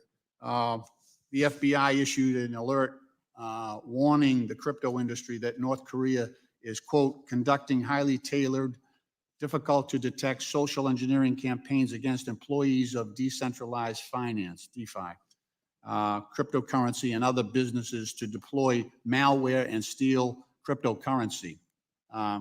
The alert specifically noted that North Korea has, quote, conducted research on a variety of targets connected to cryptocurrency exchange-traded funds, which suggests ETFs may be a target of North Korea soon. So North Korea, as you well know, is a serious threat to the United States, and I know you've done an awful lot of work on the crypto ETFs, and I know you're aware that the vast majority of the hundreds of billions of dollars worth of funds in these ETFs are held in custody at a single entity. And just the structure of this, doesn't this put investors' funds, unlike the traditional financial system, doesn't this put investors' funds at serious risk if there is a breach, a cybersecurity incident? It is one of the sort of structural challenges with crypto itself, that it's stored on this irrevocable ledger, that if somebody takes a hack and is able to take it, and so the concentration could be a risk, and that's why competition is good as well. I know there's other service providers that are looking to provide that service to custody that crypto as well. It's ironic that, this is supposed to be a decentralized system, but we have this concentration that introduces so much risk in the system. No, it is most definitely, finance tends towards concentration, but crypto field is not immune to that. There's quite a bit of concentration. That FBI alert that went out also noted it was attached to a whole report that talked about $4 or $5 billion of investor harm that had happened just in the last year as well. Right. The other piece of this related to that is the way the stack works. So you've spoken before about the risks of the vertical integration of crypto, where we have, for example, you get a single entity should not be acting simultaneously as an exchange, and a broker, and a dealer, and a custodian, because that puts customer funds at risk and presents conflicts of interest as well, as we saw with FTX. Can you talk about that? Can you talk about why these are concerns, and do you take issue with the proposed market structure legislation under FIT 21 that's been introduced, and what changes you might suggest? Look, I think one of the hallmarks of our capital markets have been that stock exchanges are separate from broker dealers, that they each make money, they each have an important role, but that conflict is not mixed. We wouldn't have the New York Stock Exchange actually operating a hedge fund, operating the dealers on the floor as well. They're kind of separated. And we've seen in the so-called crypto exchanges commingling this and also taking custody of their customer funds. And at times, as you mentioned, the FTX collapse, being fast and loose with those customer funds.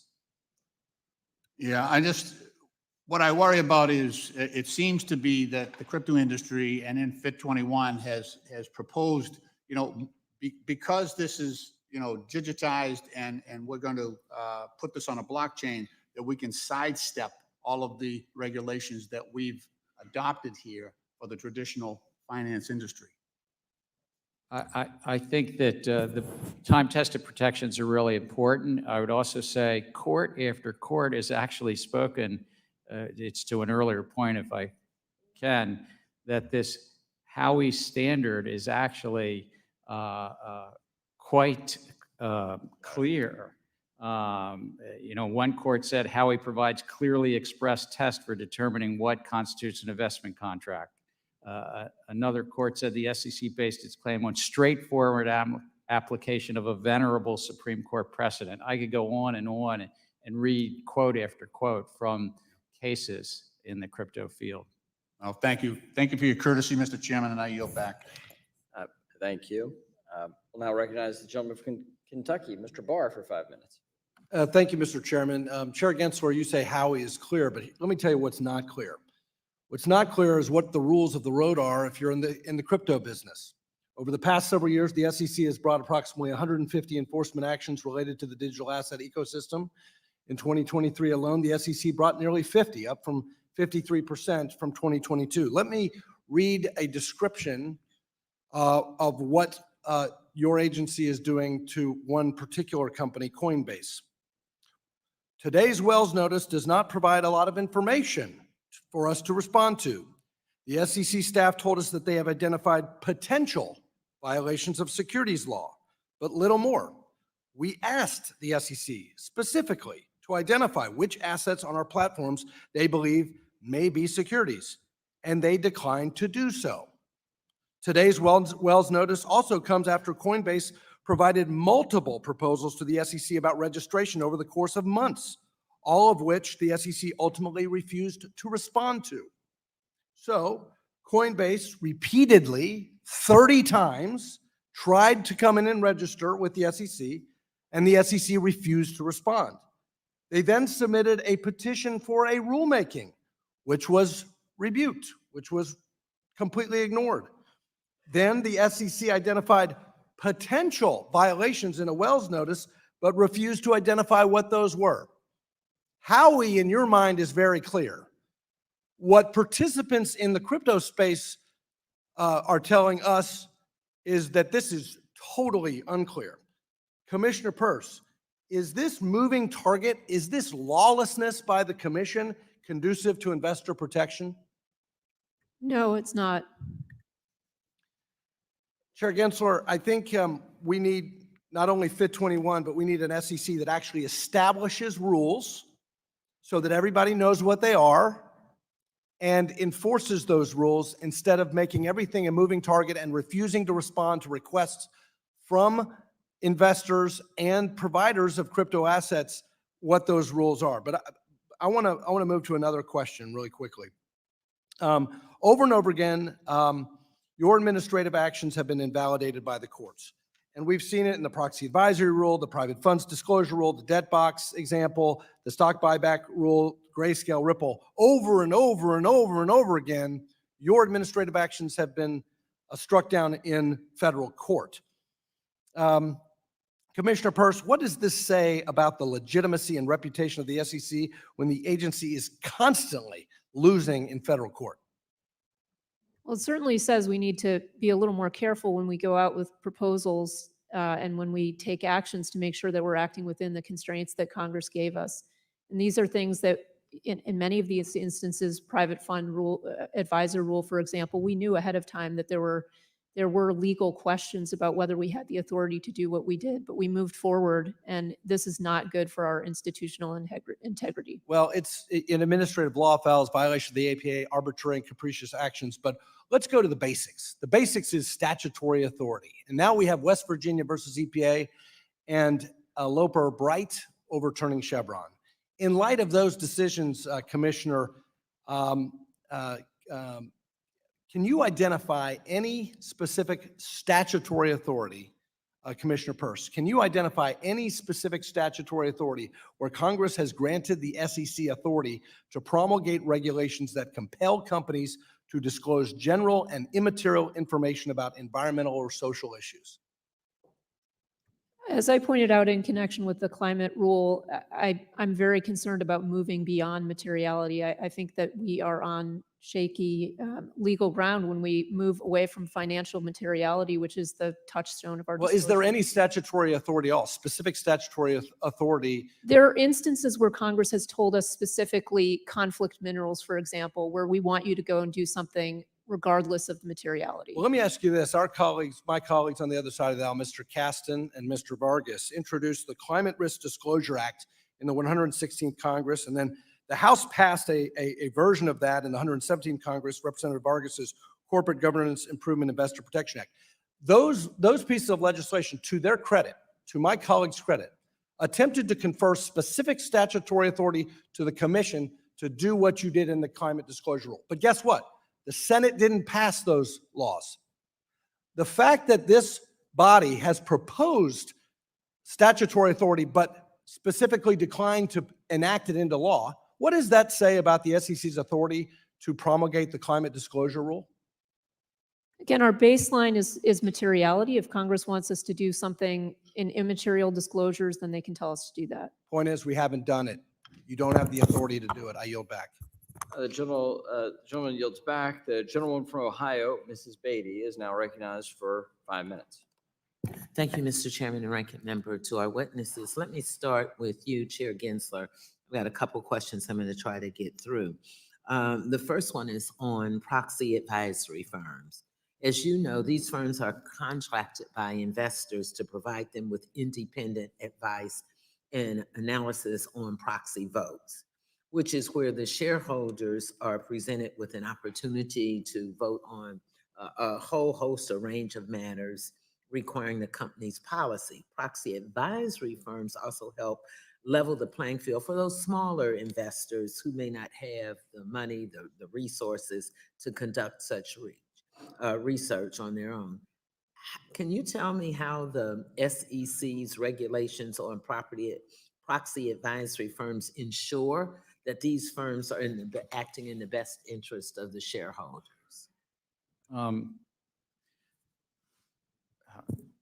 It's a little bit complicated because the prior commission in 2020 had proposed and adopted a rule on proxy advisors that then has recently gotten, I I guess the word would be vacated, but I have to get the right word. Commissioner Peirce, do I have that right word? I'll defer to you as the lawyer on this one. All right, all If right. it's this complicated for you all, then So just no, think no, I'm about just saying the vote. because the rule that the commission adopted in 2020, just recently in a court, in the DC Circuit Court, got was not upheld. Okay. It was a prior commission's rule, and so I don't think that we have the direct authorities that we once had or thought we had. Okay, I'll look at what they did and then we'll come back because we need to visit that because now if you don't think you have the authority, I don't know what's going on with these smaller investors. Okay, but let me switch to human capital management disclosures. Mr. Chairman, human capital disclosures include employee salary, information, training and development initiatives, as well as talent attraction and retention metrics, just to name a few. Investing in these areas can have a significant impact on company performance. Additionally, by investing in training and skills, team skills, company objectives have met 90% more often their goals. Since 1998, I believe firms in the European Union have been required to report human capital investments in relationships to all those things, the salaries, the bonuses, and other benefits. By comparison, the United States, only 15% of S&P 500 firms report this information because it's not required. Do companies that disclose this information see any tangible benefit in terms of their shareholders' values and returns, in your opinion? I think that it's important information, but it ultimately is not what I think. It's whether investors find it material. Back to Representative Barr was asking earlier, we have a disclosure system that's about investors and what do they find material to their decision-making, or significant as the Supreme Court calls it. And that's what's important. In 2020, the commission actually adopted new updated disclosure rules around human capital, and we've seen some of the experience in the last 3 years of what companies are disclosing. We have heard from investors that many investors that want more specific information than companies are currently disclosing. So that sounds to me like, in my opinion, that it was of some benefit. Let me go to another disclosure in my last seconds on diversity and inclusion. We heard our ranking member open with the value and importance of that. Across a range of studies, research shows that diverse boards lead to improved financial results. For example, companies with the highest level percentage of women board directors outperform those with the least by 53% when it comes to return on equity. Could you talk more about the importance of D&I disclosures, including the benefits of such disclosures can have on companies' overall performance? And what are you all doing to increase the disclosures with D&I? I can say this, I find that just at the SEC, it's very beneficial to have a draw from the diverse population across the US. And I think it's benefited our agency to have senior leadership from all parts of the American public. In terms of... Gentlelady's time has expired. Thank you. If you want to send something to us in writing about that, I'd appreciate it. The gentleman from Texas, Mr. Williams, is recognized for 5 minutes. Thank you, Mr. Chairman. I want to say thanks to all of you again for coming today. It's important to have you here like this in this forum. Chairman Gensler, the SEC has been issuing rules and regulations at an alarming rate, and the scope of the SEC's regulatory flexibility agenda has been extensive. This has raised concerns across the financial service industry, particularly due to overlapping implementation dates, rule requirements, and compliance periods, which has created uncertainty about how these regulations will intersect and impact one another. So for small businesses, and I chair the Small Business Committee, and I am a small business, there are growing compliance burdens can be especially overwhelming, often stretching their already limited resource and capacity. So, Mr. Chairman, have you consulted with the National Economic Council or the Treasury Department regarding the effects of these numerous new regulatory requirements on millions of investors and retirement savers? And if you have, what feedback have they provided? And furthermore, is the SEC considering the significant resource strains that firms may face when required to implement these rules simultaneously? We put each of our rules out with economic analysis and also a call to small businesses to get their feedback. And we do take it very much into consideration, whether it's from small businesses or if it were a comment from the Small Business Administration, for instance, if they had feedback for us. Or I think you mentioned the U.S. Treasury Department on a number of our rules, not all of them, on a number of our rules, we go to them in advance, whether it's about the treasury markets or the capital structure. But we're an independent agency from the U.S. Treasury Department. Commissioners Peirce or Uada, do you have a comment on that? I think we consistently overlook the disproportionate effects on small businesses, and that has been very evident in our failure to use accommodations for small businesses. Occasionally, we give them a little more time, but I think we could do much more. I agree. There is a disproportionate impact on small businesses. And in some cases, there are loopholes that allow us to not consider the effects. For investment advisors, the rules say you have to give special consideration if you have $25 million or less of assets under management. Well, as it stands today, you need to have at least $100 million of assets under management just to register with the SEC. So we conveniently take the position that we don't need to analyze the effects on smaller investment advisors because we don't have them registered with the SEC under this $100 million threshold. All right, thank you. In recent years, the expense of entering U.S. public markets has skyrocketed, which the cost of doubling since the 1990s, and consequently, the number of publicly traded companies has plummeted, with many choosing against initial public offerings.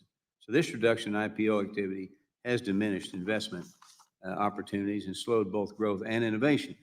Although the SEC tasked with the fostering capital formation, its current regulatory efforts have centered on expanding complex and expensive disclosure requirements rather than tackling the obstacles that companies face in going public.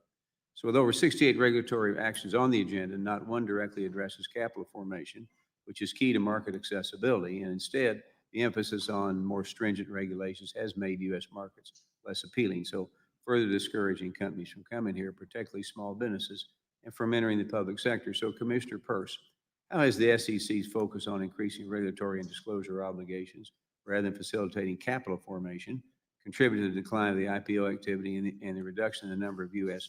publicly traded companies? You're raising such an important issue because if companies don't go public early in their lives, retail investors have a very difficult time getting access to them. There are many reasons, but regulatory burdens are one, and all we're doing is adding to that list of requirements for public companies. We're not thinking about right-sizing it, and so it is a real problem. That's why one of the reasons we're not seeing companies go public. In limited time, another favor of the SEC's under Chairman Gensler has been the inadequate consideration of opposing viewpoints in the agency's regulatory agenda. This practice is particularly risky because excluding diverse input can lead to regulations that lack real-world analysis and overlook how they might proportionally impact smaller firms, limit investment opportunities, or raise the cost for market investment. So it's crucial for any regulatory agency to actually seek and incorporate feedback from all stakeholders to fully understand the potential consequence of its actions from every perspective. So limited time, Commissioner Uada, how does the SEC's tendency to push forward major rulemaking without adequate public input increase risk for investors? That's been, I think, the biggest problem with all of these overlapping, complicated rulemakings. We're not getting the input we need to make a good decision. Yield my time. The gentleman from California, Mr. Vargas, is recognized for 5 minutes. Thank you very much, Mr. Chairman. I want to thank you and the ranking member for convening this important hearing, and I want to add my voice to the chorus of those who have been saying thank you for your service and your fairness. I think you've treated all of us very fair, and I think it is a big loss to this institution that you're retiring, but of course, we all wish you well in whatever your endeavors are after this. So again, thank you. I'd also thank the commissioners, the chairman and the rest of the commissioners for being here and for the service for your country for the past 90 years. The SEC has been fulfilling its stated mission of protecting investors. maintaining fair and orderly and efficient markets, and facilitating capital formation. Under your leadership, we've seen increased transparency for investors, increased accountability for those committing fraud. This makes it so investors get to decide which risk they would like to take, so long as the public companies hold up their end of the bargain by providing full, fair, and faithful disclosure.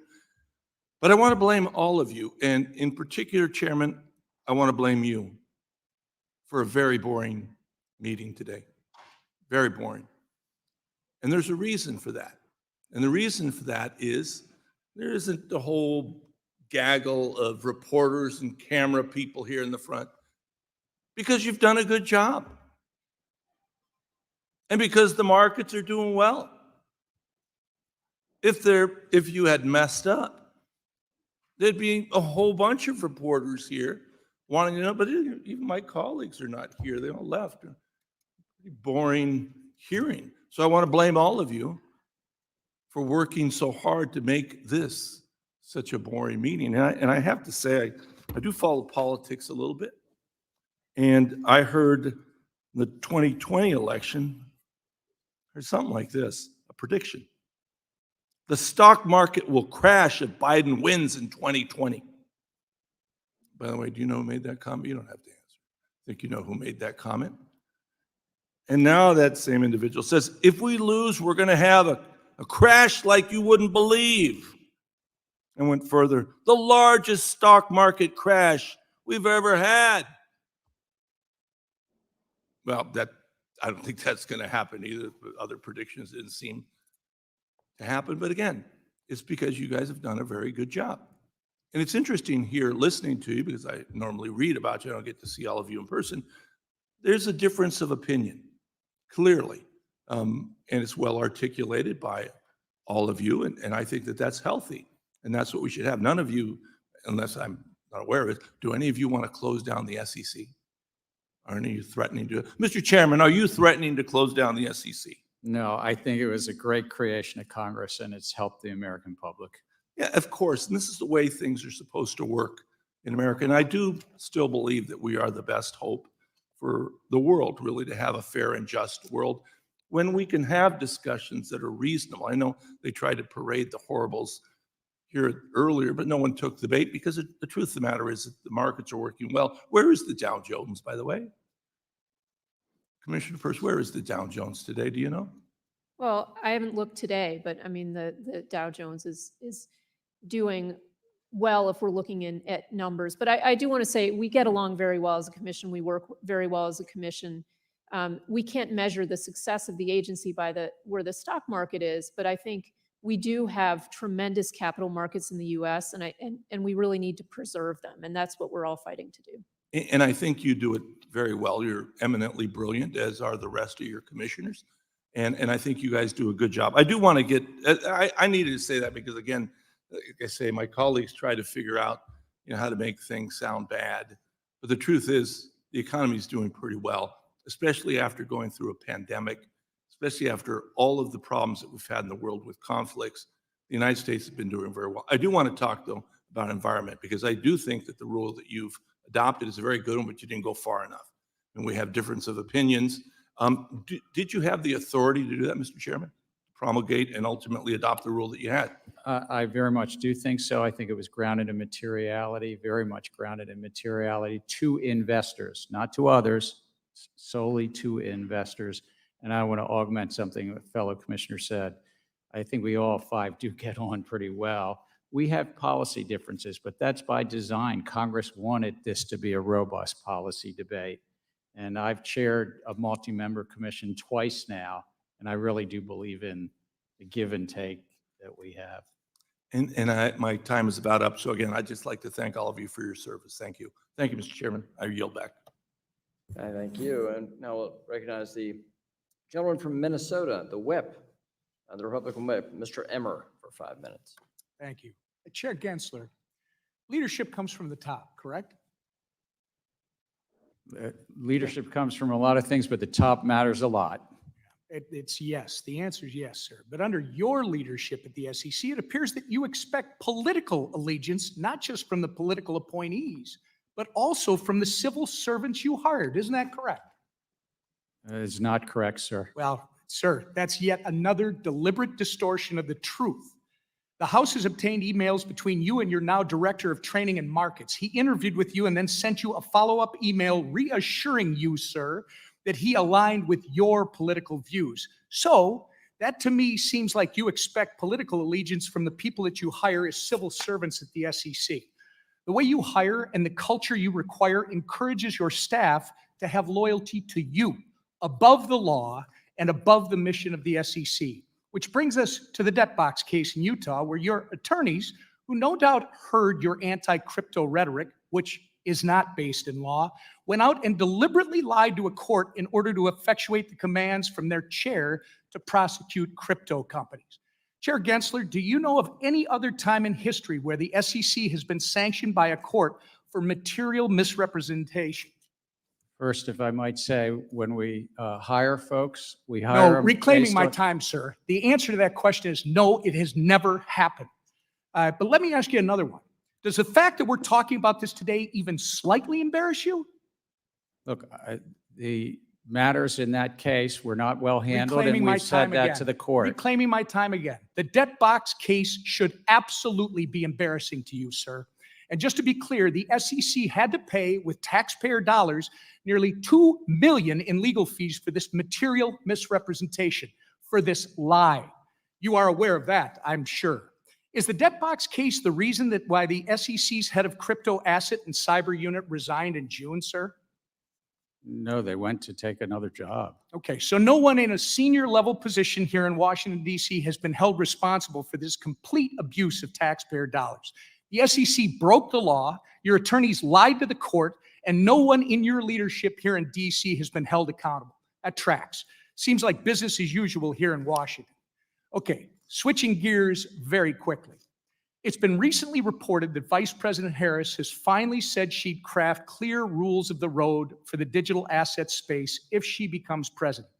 Is this your approach too, sir? Or do you think she's rebuking you because she doesn't think you've done a good enough job establishing these clear rules over the last 3 years of her administration? I think that there's laws in place. If Congress wishes to change them, they'll change them. But we are enforcing the laws, and there are many Reclaiming people my in this time. field So you don't that are think not she's following rebuking the you? laws. Reclaiming my time. Well, it's very interesting that you view your performance that way, because we have a litany of court cases, extraordinary confusion in the marketplace, and millions of Americans pining for clarity from you. You've abused the agency's enforcement tools, and you've even baited companies eager to comply with you, only to hit them with enforcement actions. You've retaliated against businesses and people who have come before this committee to talk about the next generation of American finance. And perhaps somehow, worst of all, you've made up the term crypto asset security. This term is nowhere to be found in statute. You made it up. You never provided any interpretive guidance on how crypto asset security might be defined within the walls of your SEC. Yet, you made the broad proclamation that you believe a majority of tokens are crypto asset securities. You did this, and you deliberately used this made-up term as the basis for your entire enforcement crusade over the past 3 years, only for your lawyers to retract it in a footnote to a court just last week. Your inconsistencies on this issue, sir, have set this country back. We could not have had a more historically destructive or lawless chairman of the SEC. And I yield back. Gentleman yields back. The gentleman from Illinois, Mr. Caston, is now recognized for 5 minutes. Thank you, Mr. Chair. Thanks all for being here. I want to first follow up on what my friend Mr. Barr raised earlier about this issue around ESG rules. When Congressman Vargas and I had introduced these bills last year, one of our big concerns was, if people don't want to invest in ESG funds, that's fine. But there is this inconsistency of rating methodologies and weighting systems, which I think is an issue when you've got these, 7 trillion plus of assets looking to invest in this asset class. So I guess I'd like to start with you, Commissioner Crenshaw. Would you be supportive of establishing a regulatory regime for ESG ratings providers?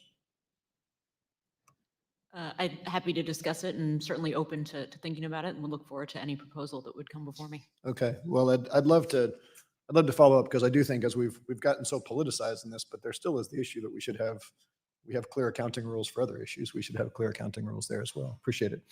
We'll follow up offline on that one. I want to shift now to some concerns I have that have come up a couple times here about merging the functions of the self-reporting organizations into the SEC, specifically FINRA and the PCAOB. Now, if I'm doing my math right, if we were to merge FINRA and the PCAOB into the SEC, that would more than double the SEC's headcount, just looking at the number of employees of those agencies, and would probably increase your budget by 75% or so. I think there's a rich conversation about whether the people who would look to merge would also increase your budget in order to do that. But Chair Gensler, I'd like to shift to you. In your view, and I'm sorry if I peek around Ms. Williams' head here, how does FINRA and PCAOB oversight supplement the work of the SEC? And if they were to be merged, could they still do all the things they do now, or would there be some gaps in what we were able to do? I think that Congress could, of course, change this, but we have self-regulatory organizations, particularly in FINRA's case, that is the regulator, sort of the first line of regulation for broker-dealers. It goes all the way back to the late 1930s, something called the Maloney Act that Congress passed. And that certainly allows industry and the broker-dealers to get the benefit of that, but then we are the official sector overseeing the overall industry. And that's worked reasonably well over the decades. There's certainly times where there's been gaps in that. The PCAOB, great debates in this Congress 20-some years ago about taking that and moving it into an agency that was done in a trade association. The AICPA used to inspect and set standards for the auditing field, and better to do it in something overseen by this 5-member commission. Again, Congress could change that, but I think that too has its benefits to be outside of the agency. And I'm not asking you to opine on whether we could do it, but it seems to me that, as outside organizations, FINRA has private enforcement mechanisms if broker dealers are violating the rules. I don't think you'd have that ability if you came in, right? If they were inside the SEC, could you still do private enforcement, or would you have to, subpoena information? Could you take the fifth? No, we'd have to follow federal law and do things in a way. Exactly. So essentially, bringing them in would make them weaker as institutions. I think it would. One of the things that might make it weaker is also the funding point that you say. So both PCAOB and FINRA have funding models that basically tap into their members, and as in the PCAOB's case, Congress approved a funding model that then we annually approve that budget as a commission. No, I share the concern. Like, we're going to continue to highlight this in part because these are lifted directly out of Project 2025. This idea that we should weaken organizations, we should put them in places where others are involved. And I'd like to unanimous consent to enter into the record President Trump's right-wing policy map called Mandate for Leadership, the Conservative Promise. Without objection, under general leave. So thank you. We'll bring that in. And again, the concern, we've seen a lot of proposals that are lifted straight out of that from UDAP hearings, eliminating CFPB funding, and indeed weakening the SEC. And I want to make sure that we address those issues and understand the importance of investor protection. So thank you all for doing what you do, for being here, and I yield back. Gentleman yields back. The gentleman from Georgia, Mr. Loudermilk, is now recognized for 5 minutes. Well, thank you, Mr. Chairman. Thank you all for being here. It's a historic moment to have everyone here together. Unfortunately, we only get 5 minutes apiece. I think we could sit here for a couple of days to explore some things. If any of you have followed any of my previous questioning, you know that my greatest concern is the consolidated audit trail from a constitutionality, cost, and vulnerability standpoint. Someone who spent almost 30 years in the IT sector. The fact is, it's not if you're going to get hacked, but when, and you have to have that mentality if you're ever going to be safe. However, I want to first address what I think may be some misunderstandings that some in the market have over CAT. Unlike the majority overwhelming majority of the people that contact me that are opposed to CAT, there's a group out there that are in favor of it. And I would like to, Commissioner Yeda, maybe start with you if you just answer really yes and no to get my understanding and maybe clarify some misconceptions that others have out there. And so first question is, does the commission ever plan to make the Consolidated Audit Trail Transaction Database available to the public? There is no current plan to make it available to the public. Do you conceive that it ever would be made public? It could be. That'd be up to a future commission. Okay. What about the Customer Account Information System database containing the sensitive PII? Will that ever be made public? Not presently. Okay. The answer concerns me greatly that it isn't an absolute no, as you can understand. Yes or no, will the public be able to obtain CAT PII via Freedom of Information Act request? There are a number of exemptions that might be applicable, but that is not fully resolved or clear. So you're saying it's possible that through FOIA, you could get personal identifiable information on somebody who buys a single stock? There's a trade secret exemption, but again, I don't know. I'm not a FOIA expert, so Okay. I don't know and can't give you the absolute assurance that you may be looking for, that it cannot be accessed by someone filing a FOIA Okay. request. Oh, my concerns of CAT are growing. Would removing PII in the CAT affect whether a CAT reporting firm is required to indicate that it is using the reg show market maker exception under SEC Rule 13F-2? I don't think it would have any effect. Okay. So in other words, removing PII from CAT collection wouldn't seriously impede short sale data collection? That's correct. Okay, thank you. I'll move on to some other little more open-ended questions in the time I have. Commissioner Pierce, the Consolidated Audit Trail is set to become the largest repository of retail investor information ever recreated. It will be a prime target for cyber criminals, and once breached, will yield the personal financial information and identity of every American who even has a share of stock. Knowing that a breach of the CAT is a matter of when, not if, we still refuse to amend the CAT to remove retail investor PII. So in 2019, you stated that the information collected by the CAT will be so vast that it will be hard to protect from cyber criminals and state-sponsored hackers.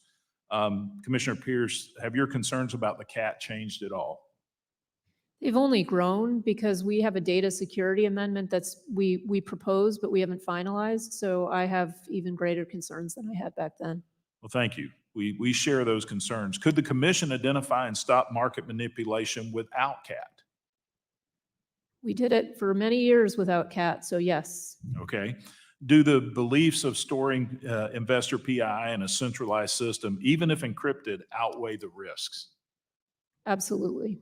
All right, thank you. Chairman Gensler, I want to ask you specifically about the personal identifiable information being collected under CAT. Do you share Commissioner Pierce's concern about the CAT's cyber vulnerabilities?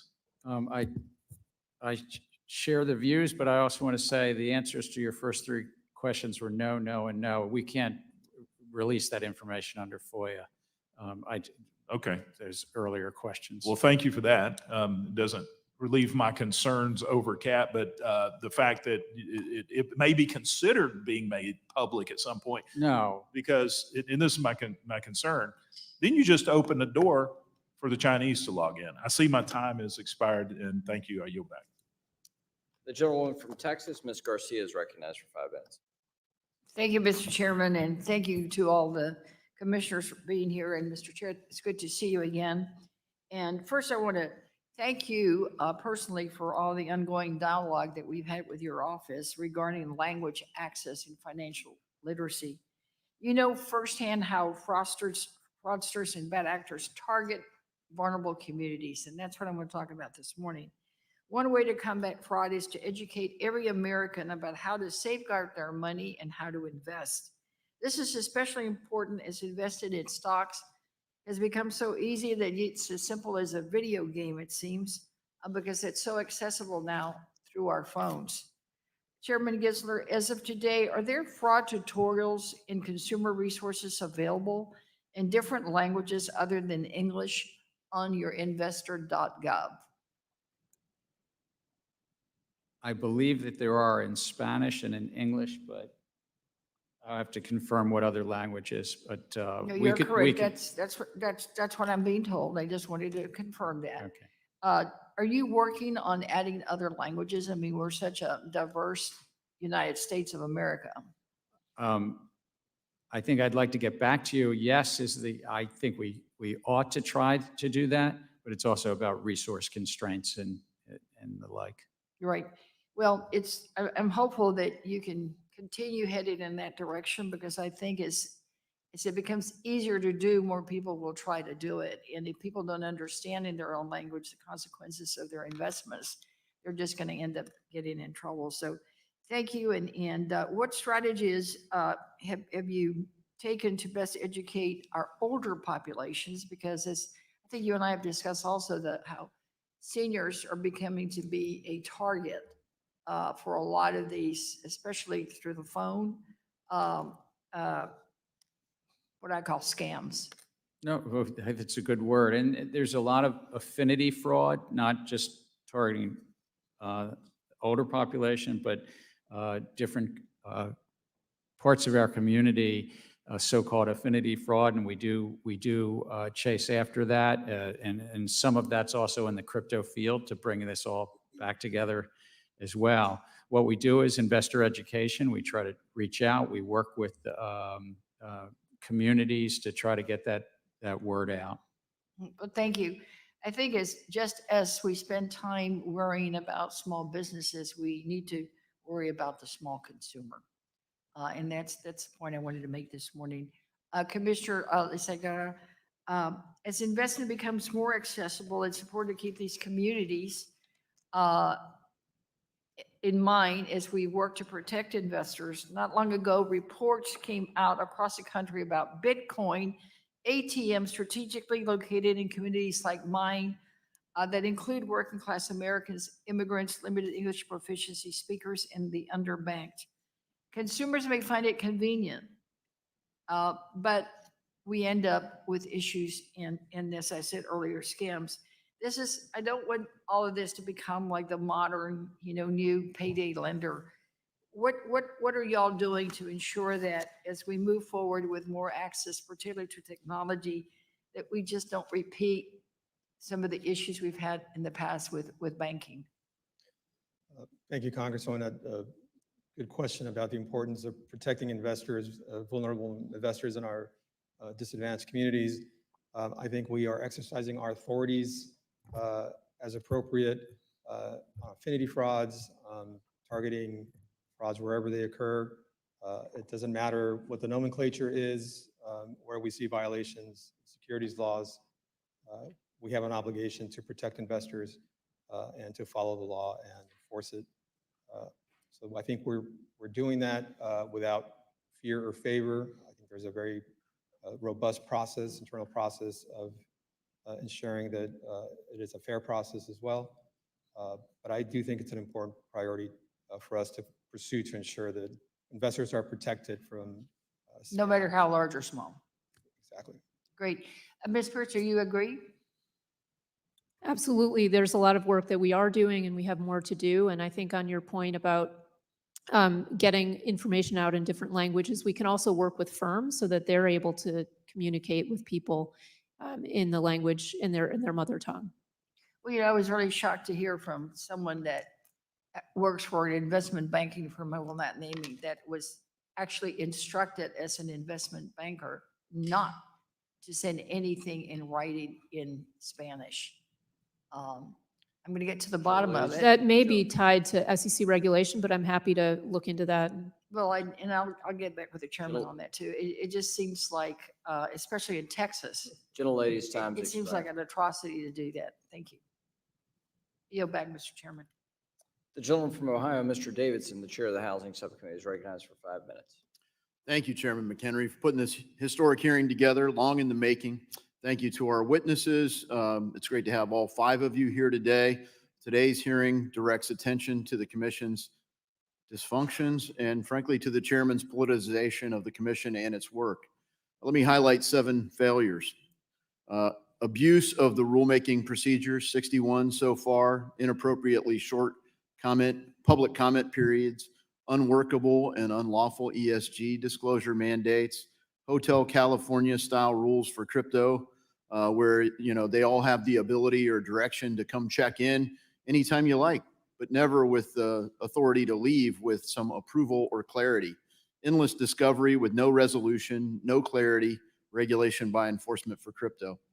An unworkable proposal to overhauling our equity market structure, de facto ban on crypto through proposed custody rule, and failure to work with Congress, frankly undermining the work that Congress done to provide clarity here. So as many of my colleagues have done today at this hearing, the courts have, even the DOJ have highlighted severe mismanagement. The list goes on, but unfortunately, I do have limited time. Commissioner Peirce, would you say that the SEC's rulemaking and enforcement agenda reflects the priorities of the commissioners as a whole, or has the commission become an extension of Chairman Gensler's agenda? The agenda is the chairman's agenda. Do you guys have collaboration? I mean, I saw one of the commissioners today look like it might be the first time he was asked his opinion, on something. Just expected to ratify whatever Chairman Gensler throws out there. I mean, I think the issue is that Chair Gensler has a lot of ideas that he's trying to move forward on, and there are other things that I think we should be spending our time on that we're not spending our time on. And so I think that's the nature of some of our disagreements.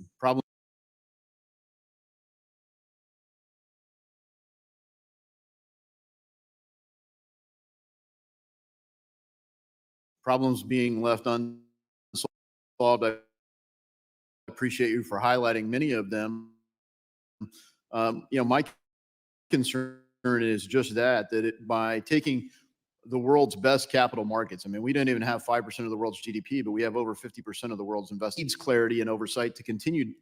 Instead, we're working with a declared war by Secretary Warren and other Gary Gensler allies to undermine our capital markets and some of the most innovative companies out there for that reform to deal with our Gary Gensler problem, but also with the structural factors. One of the areas that I want to highlight is a special purpose broker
for conducting an unregistered security offering? I appreciate the question. I don't know all the facts and circumstances, but I don't think so. I know where we're headed here, Representative, but I don't think so in that Yankee. So a Yankee ticket is not, and why is the Yankee ticket not a security? Well, it's really a question, and the courts have been clear on this, is the offer and sale. Specifically with a Yankee ticket, though, when you're buying a Yankee ticket, what are you purchasing? You're buying Access to a Yankee game. Is that fair to say? I understand. It's been a while since I went to a Yankee game, Fair but enough. that's. You're welcome to a Yankee game. I used to live in New York, and my three Fair enough. daughters were all born in New York. So in the Stoner Cats case, the creators were selling an NFT that offered access to an animated web series. From the standpoint of federal securities law, is there a legal difference between buying a Yankee ticket that offers you the experience of a Yankee game and buying an NFT that offers you the experience of an animated web series? Again, I don't want to comment on any one specific. Well, it was a settlement. It's a fait accompli. but- It's not an ongoing but it's- litigation. You can comment on it. But it's about how is something offered and sold. Is it offered and sold as an investment contract? Or are individuals looking to a common enterprise anticipating profits based on the Well, efforts I'm of familiar others? with the definition. You're avoiding the question. See, here's the danger I see with the Gensler theory of investment contracts. It's right? actually the Supreme Court's let me- theory of investment. Well, your idiosyncratic interpretation of the Supreme Court's theory. The expectation or promise that an object could appreciate in value or that an object could be sold at a profit in the secondary market, that expectation or profit could be retrospectively attributed to just about any collectible or any consumer good or any piece of art or any piece of music. The trouble with the Gensler theory of investment contracts is that it's so open-ended that it lacks anything resembling a limiting principle. It blurs the line between collectible and security, between art and security. Ms. Crenshaw, does requiring artists and musicians to register art and music with the Securities and Exchange Commission raise a First Amendment concern? I'm not a First Amendment expert, but I would think the only thing that have to be registered with the Securities and Exchange Commission are securities. And so that's what I would look to determine whether they have to register with us. Now, in the Stoner Cats case, the SEC not only prohibited the creators from selling NFTs, the SEC ordered the creators to destroy the NFTs. Does the destruction of artistic expression by government fiat raise a First Amendment concern? Again, You're not a First Amendment expert? I'm not a First Amendment expert. Do you need to be, do you think artistic expression is protected under the First Amendment? Do you need to be a First Amendment expert to answer that question? I think the ins and outs of First Amendment law are actually very nuanced, so I would not want to opine. Do you on think the SEC has an obligation under the First Amendment to take care not to have a chilling effect on artistic expression on the blockchain? I think we can work together to advance the interests of the industry. And I think our markets are the highlight of the world because of the laws that have been in place for 90 years. You're not answering my question. In a September 12th court filing, the SEC had to apologize for using a term it invented out of thin air, digital asset security. The fictional term digital asset security perpetuates the false narrative that digital assets in themselves are securities. In the Howey case, as you know, Mr. Gensler, the Supreme Court never held that orange groves in themselves were securities. The Supreme Court held that orange groves can be part of investment contracts, which are securities. The same logic applies to digital assets. In my view, using the term digital asset securities is as intellectually dishonest as using the term orange grove securities. Mr. Gensler, would you ever use the term orange grove securities? I don't believe I have. Or would, right? Because it gives the impression that orange groves in themselves are securities, and that would be misleading. I see my time has expired. Gentleman from Tennessee, Mr. Rose is recognized for 5 minutes. Thank you, Chairman McHenry, and thank you, Ranking Member Waters, for holding this hearing, and thank you to our witnesses. It's a pleasure and rare honor to have you all here together.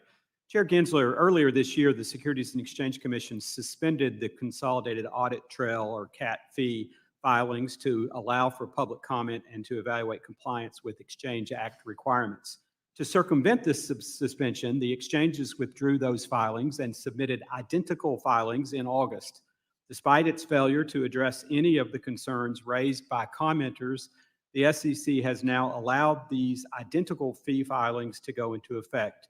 Chair Gensler, can you identify any changes made in the August fee filings that addressed concerns raised by commenters or improved compliance with the Exchange Act requirements? I could have staff get back to you, but if I recall, there were changes in those filings. But Chairman Gensler, the truth is that the fee filings are identical. Not only did the SEC fail to consider commenters' concerns, but it appears that the SEC is actively circumventing the judicial process by allowing these filings to go into effect while there is pending litigation challenging the CAT's funding model. Last week during the Digital Assets Subcommittee hearing, former SEC Commissioner and Chief Legal Officer at Robinhood, Dan Gallagher, testified about the lack of a workable process for crypto platforms to register with the SEC. Chair Gensler, are firms that receive approval to operate as a special purpose broker-dealer, or SPVD, able to custody digital asset securities that have not been previously registered with the SEC or received an exemption? Yes or no? They're not allowed to custody non-securities. It was reported in May of this year that Prometheum had soft launched its Ether custody service.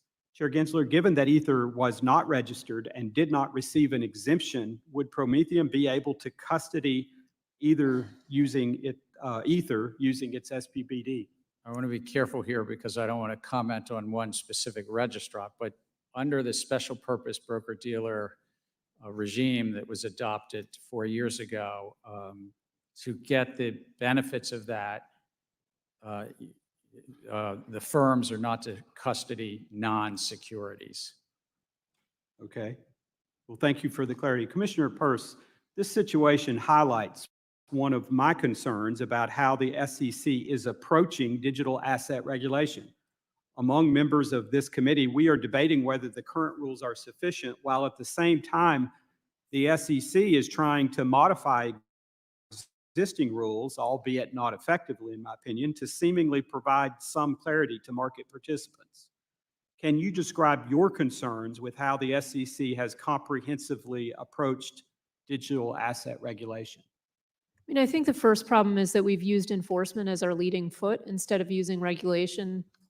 And that could mean putting out guidance to say, here's what's clearly outside of the securities laws, and here's what fits within it. It could be initiating a rulemaking process. It could be working with the Commodity Futures Trading Commission to figure out where jurisdictional lines lie. So there's a lot that we can do, but enforcement is not the way that we should. I mean, of course, when there's fraud, that's one thing, but we're talking registration violations of entities that have tried to come in and register. Thank you. I agree and appreciate that perspective. I want to quickly switch gears. I would like to discuss your position on the Financial Stability Oversight Council, or FSOC. Chair Gensler, this is your second time serving on the council, right? That's correct. When I'm back home in Tennessee's 6th District, my constituents are most concerned by the regional bank failures caused by interest rate risk, not non-bank financial intermediation or climate-related financial risk or treasury market resilience or digital asset risk that you and the council have claimed are the 4 major risks to the financial sector. Simply put, Chair Gensler, with all the experience and expertise that you claim to have in finance, you completely miss the real risk that hurt everyday Americans. And so, Commissioner Ueda, why is it that FSOC seems to care more about politics than policy or people? In my view, the regional banking crisis was precisely the type of event that the FSOC was supposed to be on alert for. And the fact that they didn't realize inflation might trigger a rise in interest rates, which might affect bond prices, I find not reassuring. Thank you. I agree, and I yield back. The gentlewoman from Georgia, Ms. Williams, is recognized for 5 minutes. Thank you, Mr. Chairman. And thank you to Chair Gensler and the commissioners for joining us today for this important conversation. Y'all, I represent Atlanta, which has one of the largest racial wealth gaps and the widest racial pay gap in the entire country. These gaps impact Black people's everyday lives and their ability to participate in the economy, from buying a home to opening a small business to having a comfortable retirement. All too often, investors of color who have worked hard and saved as much as they could afford run into obstacles that bar them from efficiently building wealth. Many of these investors come from marginalized communities and can't afford the sophisticated financial advisors that others have to help them make informed investment decisions. The SEC provides essential services to protect these investors, safeguard their investments, and ensure that they're investing on an even playing field. While the SEC's commitment to investor protection is vital for ensuring a safe and equitable financial landscape, it is equally important that we focus on enhancing access to capital for underserved communities, empowering them to invest in their futures and build lasting generational wealth. Atlanta boasts a rich tapestry of minority-owned businesses, particularly in sectors like technology, entertainment, and healthcare. The SEC's mission to protect investors, maintain fair and efficient markets, and facilitate capital formation directly impacts the local economy and helps empower our entrepreneurs in Atlanta. And as the city of Atlanta continues to work towards closing the racial wealth gap, the SEC's actions are vital for fostering a sustainable and inclusive economy in the region. Chair Gensler, by creating a level playing field in financial markets, how does the SEC's mission enhance access to capital from minority-owned businesses across the nation and the ability of marginalized individuals to make successful investments? Well, it's important that all parts of our great nation have access to capital. So to the extent that we can lower the cost of capital formation and investors on both sides, that helps those small businesses in your district. Thank you. Addressing the systemic barriers that have historically limited access to investment opportunities is critical for fostering economic equity and empowering minority communities. Promoting equitable access not only benefits individual investors, but also strengthens our economy by fostering a more diverse and inclusive financial landscape. Chair Gensler, another question. How does the SEC consider the impact of its rulemaking on marginalized communities when carrying out its mission? We put each of our rulemakings out to comment, and we include a section on how it affects individual investors on the one side, but also small business formation. And then we receive comment back from folks in that regard. So in the pursuit of a more equitable financial system, it is essential for regulatory bodies like the SEC to consider values of diversity, equity, and inclusion within their frameworks. Understanding the impact of these efforts is crucial, as they can play a significant role in addressing the long-standing racial wealth gap and fostering economic empowerment for all. Chair Gensler, how does the SEC prioritize these values within its regulatory frameworks, and in what ways do you believe these efforts will impact the long-standing racial wealth gap, particularly in terms of fostering equitable access to financial resources? In our own, I would speak just about our agency itself. In our own agency, the 5,000 people, we reach out and try to recruit and hire and promote people from all backgrounds and racial, gender, sexual orientation. And we find that that really helps our agency. That's been the case. In terms of access to capital, we do, as I said earlier, just try to make sure that our markets promote access for all parts of our great communities. And in doing that and trying to make sure that you are promoting access for all communities, how have the attacks on environmental, social, and governance disclosures inhibited this important work? Again, a number of these things are in court, so I'm being careful, but I mean, we really do have a disclosure regime in place where investors get to decide on their investments. We're not a climate regulator, we're not an environmental regulator, and we're not a human capital regulator. We're a securities regulator. But it's really important that investors get the disclosures they need to make their investment decisions. So as these things continue to play out in courts and I continue to do my job in Congress representing the good people of Georgia's fighting fifth, I'm sure we'll continue to have these conversations. Thank you, Mr. Chairman, and I yield back. Gentlelady yields back. The gentleman from South Carolina, Mr. Norman, is now recognized for 5 minutes. Thank each one of you for taking time to appear today. Mr. Ueda and Ms. Pierce, would y'all like to respond to the good lady from Georgia and the comments from Mr. Gensler on capital formation for underserved markets and I guess in underserved areas of the country? I think it is a very significant problem. In fact, our Office of Small Business Capital Formation just issued a report. 78% of all small business owners said they have problems finding capital. We need to make sure that we've got capital formation on our agenda and we're thinking about how to provide that capital to those new entrepreneurs and innovators. By saying a shortage of capital, what's causing that and how you going to fix it? We have a very complicated system for raising capital, both on the equity and debt side. What has powered our markets has been the fact that we can raise equity capital. However, there are a lot of traps for the unwary and footfalls in our complicated capital raising system.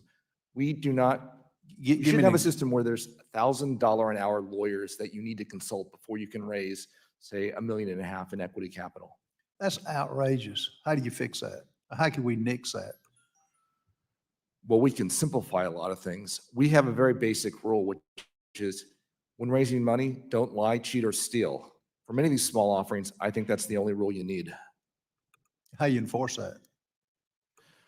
We have an enforcement division, and we routinely take enforcement actions against those who misappropriate funds in a securities offering, or who lie about their financial status, or who have false and misleading projections. But how do you curb back the $1,000 per hour lawyers to cut that out? That's not making a loan. That's not making capital available. Now, I guess they've got the expertise, but that's one good example of a cure that needs to be found. Yeah, it's simplifying our rule book to make it very easy for a knowledgeable, well-intended entrepreneur to be able to follow the rule without having to hire the $1,000 an hour lawyer. Ms. Pierce, do you have any comment? Yeah, I mean, I think there are a couple concrete proposals in addition to the simplification. We could work on finders regulations. We could work on a micro offering exemption, which would be just a pared back. You can raise $500,000 with no strings attached, except for don't lie, cheat, or steal. And we could work on expanding the accredited investor definition so that it doesn't turn only on how wealthy you are, which I think has been a real problem for people who don't have a lot of rich friends. They can't find someone to invest. And so there are other ways we could expand the accredited investor definition. You may want to follow that, don't lie, cheat, or steal for Congress too, which is kind of a tall order. Mr. Gensler, I was just looking over some of the statistics. The first 30 months of your tenure, you proposed 52 new rules. By contrast, Chairs Clayton and White proposed 35 and 28 new rules over the same period. Less than a fifth of the proposals are tied to any statute or any type mandate. Can you address this? I can get more specific if you need me to. No, that's good. I mean, we've adopted 42 rules. I think Chair Clayton did about 60 or 65 in his 4 years. So, but I'm talking about the 30 months. I'm talking about the 30 months. No, I understand. But I think that it's really important that we have had success updating our rules around corporate governance, that insiders now, if they want to sell their securities, have to wait 3 months and have a plan in place so that they're not trading on inside information. I think it's really important that we updated our rules to, if you sell your securities on a Monday, you get your cash on a Tuesday. You don't have to wait 2 days. I think it's important that we updated our rules, that you get a privacy notice if your broker dealer or investment advisor gets hacked and your PII is stolen, that for the first time we'll have a federal standard that investors get that information. I'm very proud of the record that what we've Let me, accomplished. Chairman McHenry mentioned, letters have been sent from this committee and others, a lot of letters. And particularly on the SEC proposal on the PDAs, the predictive data analytics. We've yet to hear an answer back about how is that protecting the investor? And I've got 4 seconds, but I think it does because there can be an inherent conflict. You need to put the investor ahead of the investment advisor and not the other way around. thank you. Yield back. Gentleman from North Carolina, Mr. Nichols, now recognized for 5 minutes. Thank you, Mr. Chairman. Thank you for our witnesses. Chair Gensler, to you, your open hostility towards digital assets is hurting consumers and setting the U.S. behind the rest of the world. It's also hurting the Biden-Harris administration. You've single-handedly undermined the administration on Web3 issues with your war on digital assets. There's a very strong progressive case for digital assets and blockchain technology, a technology that is bringing down costs for my constituents. This year, crypto policy has received strong bipartisan support, with 71 Democrats joining Republicans in support of FIT 21, our digital asset market structure bill. Unfortunately, you haven't received our message. The 52 million Americans who own crypto watch the SEC under your leadership, Chair Gensler, in shock and disbelief that you continue to treat their investments as illegitimate, undermining their efforts to save for retirement and build innovative blockchain technologies that could drive our economy into the future. Now on to Vice President Harris. Just over the weekend, Vice President Harris made big news, announcing a policy reset from the current administration on digital assets, putting her in line with the bipartisan majority in Congress on this issue. I'd also agree with Whip Emmer that when you read between the lines, this is certainly a rebuke of your leadership at the SEC. I'd like to get a yes or no answer from everybody here, starting with Commissioner Crenshaw. Yes or no? Do you agree with Vice President Harris, her statement that the U.S. should encourage innovative technologies like digital assets while protecting investors and consumers? Yes or no? Yes. Yes. Yes. Yes. Yes. Protecting the investors, I agree with that for sure. Promoting innovation, yes, but protecting investors. Yes or no? Yes, protect the investors. That's what we are doing. Chair Gensler, I hope you understand that your misguided approach to regulation by enforcement and open hostility to crypto is hurting our economy and sending American jobs overseas. You've single-handedly set us back years in our support for Web3 technology.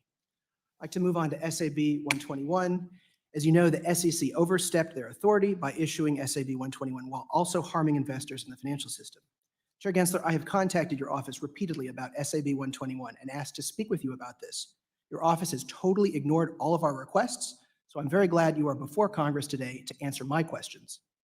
After watching majorities in both chambers of Congress, including Democrats like Majority Leader Chuck Schumer, vote to overturn SAB 121, do you have any regrets on supporting the SAB? The Office of the Chief Accountant has been issuing staff accounting bulletins. It's 121 because it's the 121st one in 50 years. Public companies were asking questions about how to account for crypto and is it a liability? And what we found is bankruptcy after bankruptcy, and FTX and Terraform and Celsius and Voyager, bankruptcy court after bankruptcy court has said it's a liability of the company. So I think the accounting that the staff bulletin put out helped public companies understand that. Thank you. The Government Accountability, a nonpartisan independent agency, was very clear. You lost. The SEC was wrong to skirt around Congress by issuing SAB 121. You're actually making the digital asset ecosystem less safe. Yes or no, Chair Gensler, will you commit to rescinding SAB 121 today? No, it's good accounting bulletin that's out there. And if somebody comes in and works with the Office of Chief Accountant in a consultative matter where it is bankruptcy remote, and a number of banks and broker dealers have done this, where if they're holding the customer funds and it truly is the customers, it's truly Well, remote from bankruptcy. Reclaiming my time since That it's not a limited here, liability. Gensler. Yes or no? Do you believe that the one purpose of a SAB is to provide all market participants with the same information to level the playing field? Yes or no? There's been 120 of them. It helps the public companies. It's just speaking to public companies on how to account for emerging issues. Instead of recognizing your failure and rescinding the guidance, the OCA has worked with certain banks to remedy the issue behind closed doors. Do you believe this opaque process really levels the playing field for all market participants? Is this process as clear and transparent as possible? I do not believe so. Do you? It's a consultation process that has existed for years where accountants and the public companies can come in and say, we're going to treat this in this circumstance as off balance sheet. Do you object to anything there? And these banks and broker dealers have shown how it would be bankruptcy remote, off balance sheet. Different rules for different folks, right? It's actually same rules for different My folks. time has expired. I yield back. The gentleman from Pennsylvania, Mr. Muser, is recognized for 5 minutes. Thank you, Mr. Chairman. Thank you to our witnesses. During this administration, many believe the SEC has rushed into sweeping rule changes without properly engaging with industry, other regulators, or the public. Why is the SEC pushing reforms without proving they are necessary is a frequent question that we get. The custody rule was withdrawn after regulatory objections, and the predictive data analytics rule was scrapped due to public backlash. Yet the SEC continues pressing forward, planning to finalize equity market structure rules without waiting for critical Rule 605 data. If implemented, these rules could introduce volatility and possibly harm investors. So, Chairman Gensler, good to see you. Why is the SEC rushing these equity market structure changes without waiting for updated 605 trading data? Good to see you as well. We put forward a number of rules. I'm very proud that last week this commission unanimously voted in, first time in 20 years, changes in the national market system that I think will lower cost in the system, allowing market makers to quote stocks in a tighter bid-ask spread. This is relieving or relaxing a restriction that was put in the market 20 years ago and lowering the costs in the markets. I think the data that you're talking about for individuals to get better execution quality data is important, but was addressing a separate matter. It was about individual investors getting better data. But I think that it was time to move forward and update these rules, these 20-year-old rules. Volume in the market had gone up fourfold. A lot had changed in the 20 years. Okay, but getting the rules right, using the current data is more important than just updating, you would say. Well, it's also important that the data was for individual investors to compare and contrast their broker-dealers. The second rule that we did last week unanimously is really going to relieve a restriction. This is something that you and I probably would agree on. You'd want to, we were taking off a restriction that you couldn't quote in less than a penny. Now you can quote, well, in November of 2025, you'll be able to quote in Do you think you down got a to a half a consensus out penny. there that agrees with that? I'm sorry? Do you think you have a consensus out there that agrees with your conclusion and assessment? On last week's update of the national market system, there was a broad, we got over 5,000 comments, but we had very significant support on relieving this restriction and allowing for lower bid-ask spread, and then even lowering the fees on the field. I took note even after we voted, I saw something from the Managed Funds Association, the trade association representing hedge funds, that supported what we did last week. Thank you, Chairman. Commissioner Peirce, do you believe the SEC has addressed the industry and public concerns over the equity market structure rules, especially given some of the lack of the updated data from the 605 market data? I mean, I think the point that you're making is a really important one. I did support last week's rule because I think it's a net beneficial rule, but one of the things that I wanted us to do is to build into that a way to go back and make sure it's doing what we intended and not having adverse effects. But we proposed a whole set of equity market structure rules that will remake the markets if we go forward with them. And what people have been telling us is you need to slow down. Our markets work quite well. And so if you're going to make a change, take a breath, get the data you need, get the public input you need, have the roundtables you need, and then move forward. And so I do worry that we're rushing forward with equity market structure changes. Good. And the volume pricing rule, does it solve a market problem that exists? I mean, as I pointed out when we proposed that, there's volume pricing in lots of different parts of our markets, and we don't have problems with it in other parts of our market. So it's not strange to see volume prices in our equity markets. All right, thank you. Commissioner Yoda, do you believe the SEC's approach to finalize these rules properly balances the market stability with investor confidence? Well, some of the rules I have supported, but in part because there's been robust comment. In fact, some of them go back to initiatives under the Trump administration.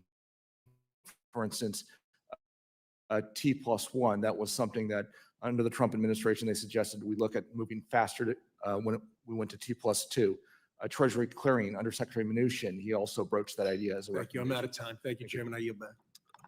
We'll now recognize the gentleman from Texas, Mr. Green, for 5 minutes. Thank you, Mr. Chairman. I thank the ranking member and would have the record reflect that I associate myself with the comments of the ranking member. Mr. Gensler, welcome back.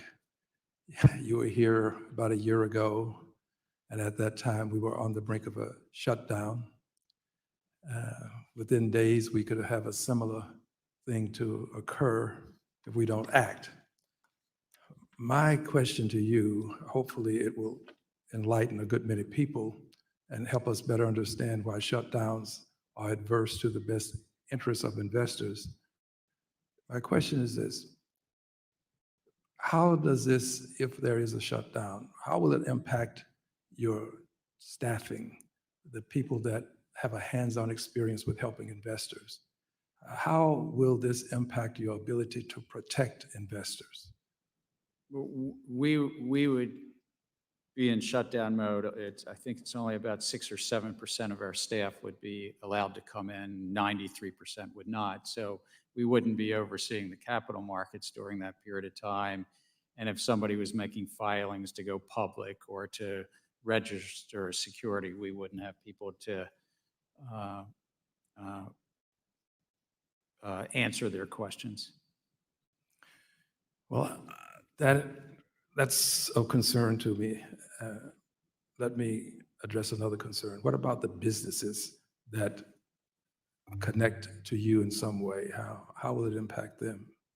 Well, it would impact any business that was seeking to go public or raise money, file registration statements. It would affect anybody who was coming in with a tip, complaint, referral, and said that they have a problem, that somebody is, what were the words that Commissioner Ueda said, lying or cheating or stealing something from them. We've had shutdowns in the past. I mean, we get through them, but then there's a backlog also after that happens that we have to catch up and really help all those businesses and market participants and investors out. Could this impact the direction of the market itself? I think it puts uncertainty into the market, and what the market does with that. Sometimes I'm in a role in a job that I'm not to predict markets, but it would put some uncertainty into the market. Well, let's move to another question. You have been accused of being a climate regulator.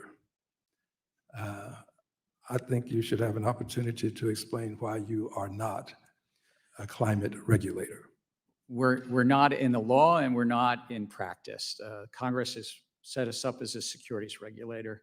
But in practice, what we found is that literally the majority of the top 1,000 public companies today put out some disclosures around their climate risks. Some 60%, in fact, put out disclosures around greenhouse gas.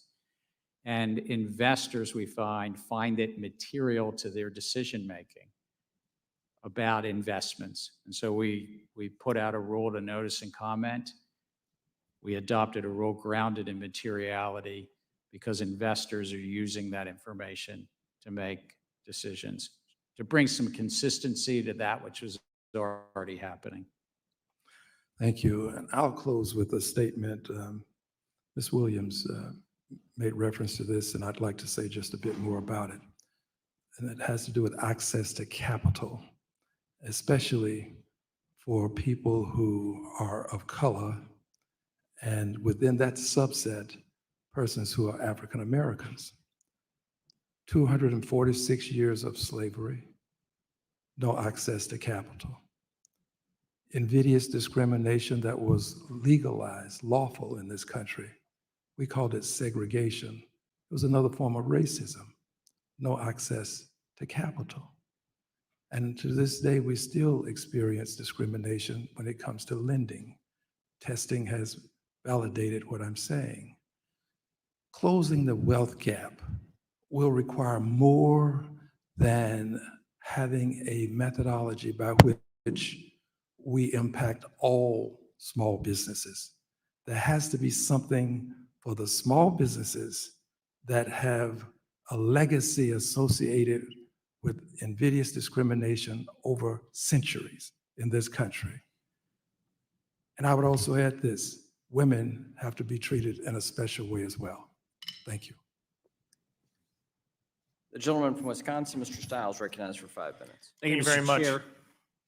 Commissioner Ueda, I'd like to get your thoughts on the SEC's. If the gentleman will yield, I recognize the gentleman from Wisconsin, Mr. Stile. Sorry, wrong Mr. Fitzgerald. Yeah, wrong guy. I yield back. Yeah, the other Wisconsin guy. You can never have enough people from Wisconsin in the room.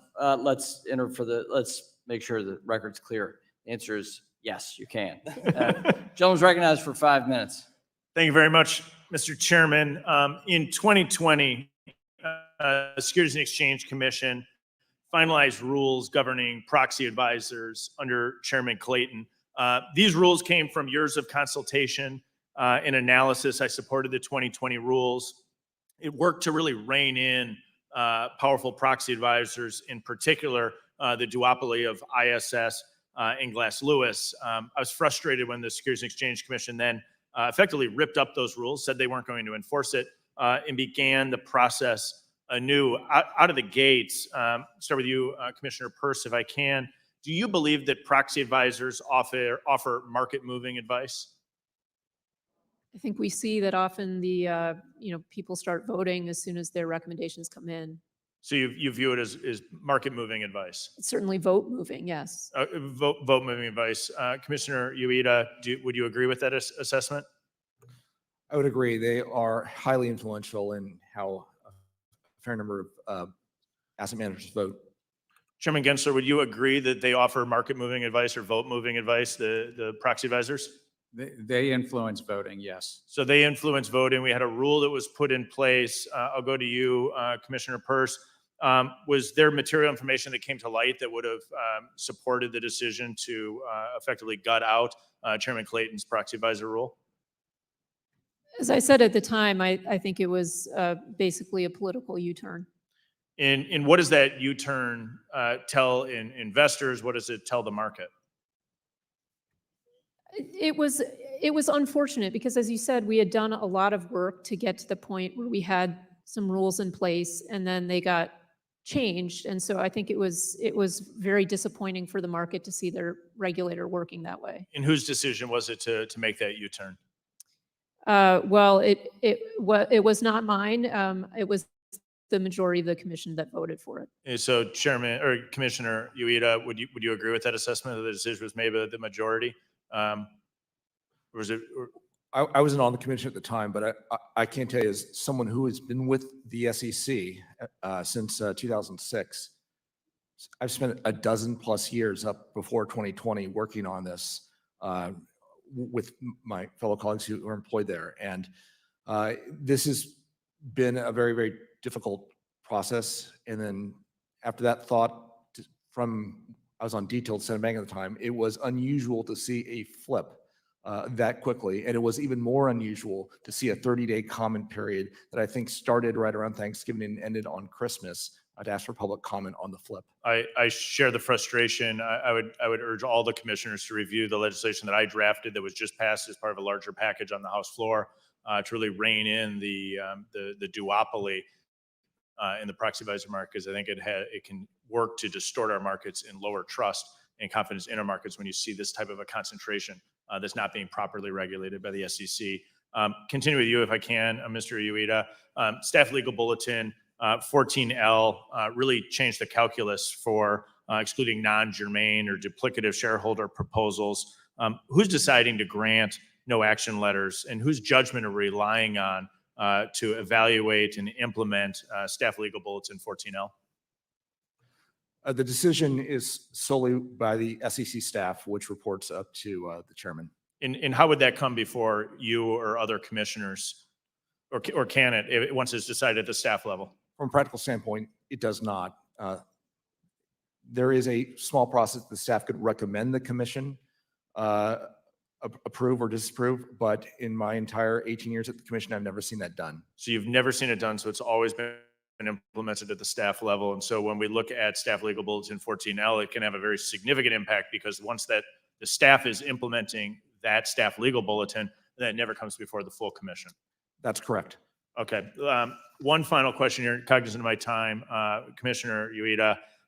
In response to the proposed rule regarding safeguarding of advisor-client assets, you explained it would create a no-win scenario for crypto assets. It's my understanding that several of the proposals create no-win scenarios for digital asset ecosystems. In 20 seconds, can you elaborate on that? I'm sorry. Whether or not the proposed rule regarding safeguarding of advisory client assets creates a no-win scenario for crypto. I think it potentially does, and this is something that we need to think about before we move further. I thank you all for being here, Mr. Chairman. I yield back. Someone does in fact yield back. We thank you. We'll now recognize the gentleman from Michigan, Ms. Talib, for 5 minutes. Thank you, Mr. Chair. Chair Gensler, I was looking, is like from 2010 to 2019, companies spent what, $6.3 trillion on stock buybacks. Is that a lot? Well, Like compared to, I'm not in the industry, is that a lot for compared? where I come from in Baltimore, when you're talking trillions, it's always a lot. But over 10 years. My staff made sure to say that's with a capital like T. Yeah. But over 10 years, I think you said $600 billion a year, Mm-hmm. given that we have a $50 trillion equity stock market. Mm-hmm. The numbers sound about right. Mm-hmm. Is it true that the average corporate executive receives a larger share of their compensation in actually stock awards and stock options more than even their salary? I believe that to be correct. Yeah, I think one study showed that the average executive receives nearly 27.3% of their total compensations in salary, but 4.3% in bonuses, but then 30.6% in stock awards, and about 12.6% in options. One of the things is about the lack of transparency and how some of these decisions are made, but to make matters worse, some investors in the public have been largely kind of in the dark about the specifics of stock buybacks and the reasons be the companies and how they engage in them. Given all this, I was really pleased to see last year that the SEC finalized an important rule bringing much needed disclosures, as you know, and transparency to very, very, again, very murky practice of stock buybacks. We know, unfortunately, the Fifth Circuit struck it down. So, Chair, do you have any commitment that you can share of whether or not you're going to be re-proposing the stock buyback rule? I thought it was an important rule and then Yeah. voted for its adoption. The Fifth Circuit saw it differently. We took it back to reconsider. It's still on our unified agenda as part of our agenda. We'd have to propose a new Do you have a rule. timeline, I don't have a timeline for you. like in a year? Oh, well, I would hope, again, elections have consequences, so. I know. But if I'm here and so forth, I think this is an important rule. I think it's important to have greater transparency. Mhm. And that where we had adopted was once a quarter the companies would provide greater transparency on the shares they bought in the prior quarter. Is this a true statement that not all buybacks are legal? Stock buybacks can't be used to evade security laws, for instance. I can think of hypotheticals where you could try to do a stock buyback that evaded securities laws, Yeah. but I would What- hope that everybody does them legally. They won't unless you force them, Chair. Come on. So if anything, is the SEC doing anything to ensure public companies' stock buybacks practices are not violating current law? We're a cop on the beat. It's part of what we do. We have robust enforcement. If any of your constituents or anybody has information or belief if somebody's doing buybacks that are illegal, bring it to our attention. So Chair, you know this, my favorite section of Dodd-Frank lately has been Section 956. And it's been about, what, 13 years? And we're still waiting for regulators to finalize this rule preventing compensation packages that encourage excessive risk-taking. And, you know, it impacts our small businesses recently and others when we, again, don't move forward on what the legislative intent is. And so several regulators recently proposed a June 26, I think it was 2016 version of the rule, but not all the agencies joined, as you probably know. At its discretion, SEC sometimes performs an economic analysis or cost-benefit analysis for this is to Commissioner Lazaro, is that what I'm saying? Yeah, say it for me, please. Lazari. Do you need all other regulators on board before conducting such an analysis? So basically, this is one thing that SEC, maybe Chair can help you, can perform what they call economic analysis on certain rules and cost benefit. That is a function performed by our Division of Economic and Risk Analysis. The staff of the commission is part of. Really quickly, Chair, because we're. And we would need to do an economic analysis, and we would put it out to public comment in this joint rule. But do you need all the companies? Gentlelady's time's expired. I will now recognize the gentleman from Wisconsin, Mr. Fitzgerald. Thank you, Chair. Not to be diminished by being the second Wisconsin member. Very good. Thank you. Commissioner Ueda, I'd like to get your thoughts on the SEC's safeguarding advisory client assets proposal. So the initial proposal, which would impose new custody requirements for real estate assets, it doesn't really cite instances of loss or misuse or theft or misappropriation. Additionally, it does not acknowledge the existing legal and regulatory frameworks, right? Including public land records, title insurance, which obviously protects real estate against theft. So going from funds and securities to any client assets would be kind of a dramatic expansion of the custody rule. Do you believe it's appropriate to include real estate in the initial proposal, given the potential effect this could have on residential and commercial real estate? And then is the SEC hearing about this? Are you hearing anything about this in the comments at this point? Well, my view is any rule we do needs to be effective, efficient, and appropriately tailored. At a very high level, should there be efforts made to safeguard assets that are entrusted to someone else? Now, the answer may be yes, but then when you look at each of the individual assets, you may want very different treatment. And some of them, as you just pointed out, and as commenters have pointed out, real estate is very different than securities in a brokerage account and might, in fact, the commission could even conclude that we can rely on those existing protections and therefore don't need to have a prophylactic rule on that. And that's something that is in the common file. I really hope that the commission thinks hard about that before taking any further steps. Very good. Thank you. Commissioner Lazarga, the predictive data analytics proposal notes, it may be difficult or impossible to evaluate a particular covered technology or identify any conflict of interest associated with its use or potential use. The proposal then proceeds to give examples and concludes, However, a firm's lack of visibility would not absolve it from the responsibility to use its covered technology. So for a given rule, do you believe it's fair to tell registrants that even though they may not be able to determine whether they are in compliance with a rule, they're still liable under the rule? Sir, the predictive data analytics rule, is my understanding, is going to be reproposed in response to comments from market participants. So I think it's premature for me to prejudge what that's going to look like and the specific question that you're raising and how that will look. So I think I'll reserve judgment. Let me just ask you then, so what are your concerns in and around that? Or what would you be looking for, I guess? I don't have any concerns with the idea of ensuring that firms meet their best interest obligations and that advice to investors isn't conflicted when it's provided through electronic means. And so that general principle I agree with. It's a question of what the details look like. Okay, thank you.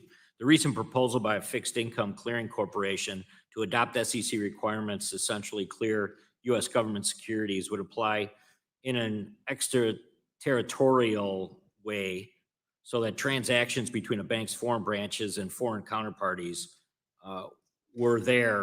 is no U.S. nexus. The SEC clearly did not consider whether sponsoring members could accept foreign counterparties from every relevant jurisdiction as sponsored members or issues surrounding the time frame in which transactions by an entity across the globe must be submitted for clearing, considering the FICC does not operate 24 hours daily. Commissioner Ueda, did the SEC consider anything a more nuanced approach than the application during the rulemaking process?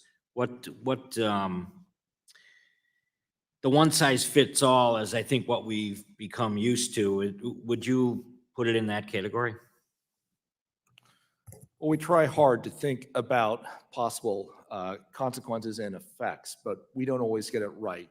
In my view, the adoption of a final rule is actually only the start of a very important process of implementing it. And what happens in that implementation is sometimes we discover problems that we've not had anticipated. It's up to us as a responsible regulator to say, all right, if this was not the intended effect, we need to go back and fix that and address that. If we need to lengthen our implementation time to get it right, we need to do so. Thank you, Chair. Yield back. The gentleman from New Jersey, Mr. Gottheimer, is recognized for 5 minutes. Thank you, Mr. Chairman. Thank you again also for your friendship, Mr. McHenry, and for your leadership. Very grateful. And thank you, Ranking Member, for working to find an agreement on stablecoins. Looking forward to helping if I can in that effort. Chairman Gensler, thank you for being here. Our capital markets are the envy of the world because we have rules that ensure investors have access to real-time and accurate information. However, the use of social media by investors raises critical concerns about the ease with which people and bots can manipulate and spread false information to make a profit. I just have a question why the SEC isn't doing more to stop the spread of false information in this way and being used to manipulate markets, and why are we allowing abusive short sellers proliferate at the cost of those who play by the rules? Look, fraud is fraud, whether you're using a bot, whether you're using artificial intelligence, whether you're doing the old-fashioned human way. It's a little bit more challenging to chase after when it's the modern technological way. We have some resource constraints too. I mean, we're flat funded.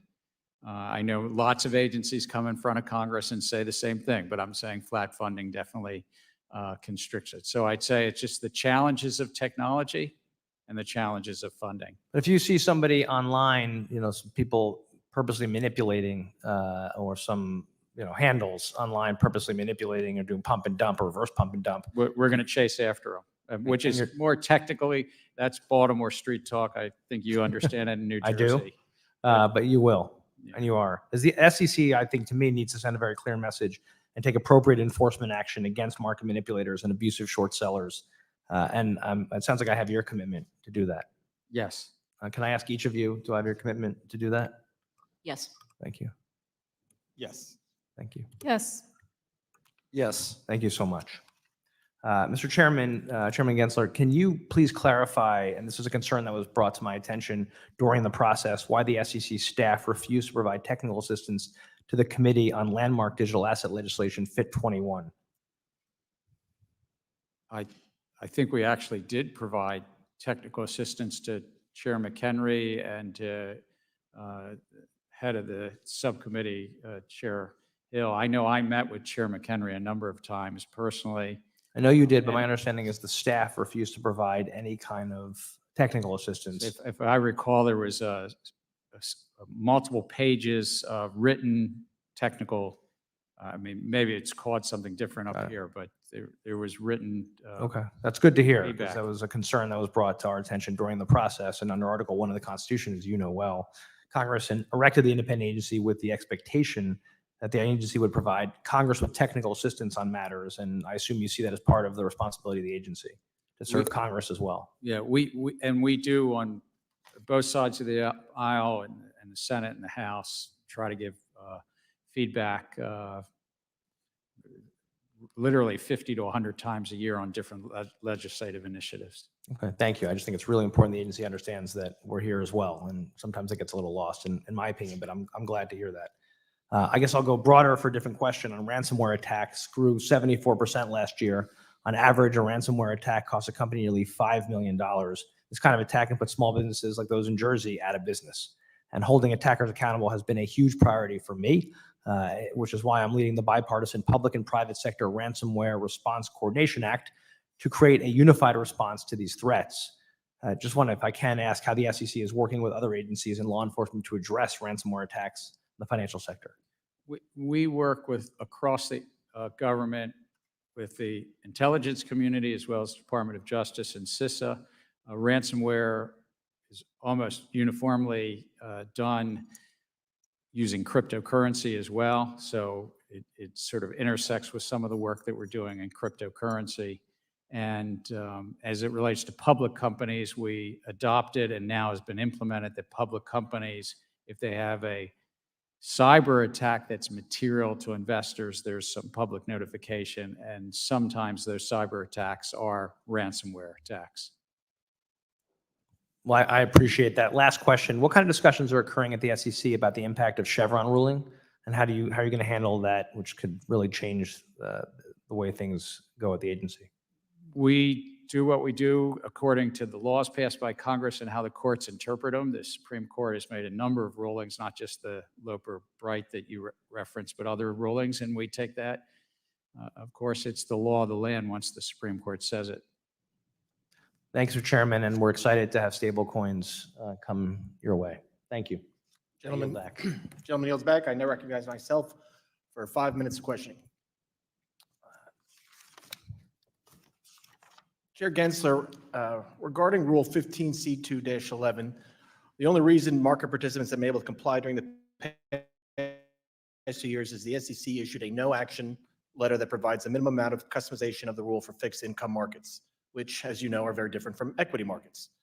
But this no-action letter is set to expire in January, and the SEC hasn't done anything to amend Rule 15C2-11 so that it can actually work in fixed income markets.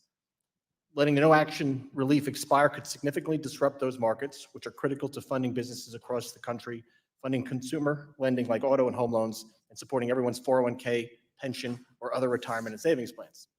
To avoid this unnecessary harm to investors in our financial markets, can you commit to a permanent extension of this no-action letter, or at least an extension until the SEC can propose a rule that is tailored to how fixed income markets work? The underlying rule was adopted, I think, 4 or 5 years ago. There are many market participants that are well aware of that.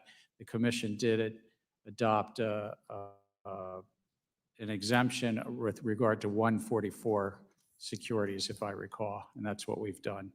But are you going to let the no-action letter expire in January?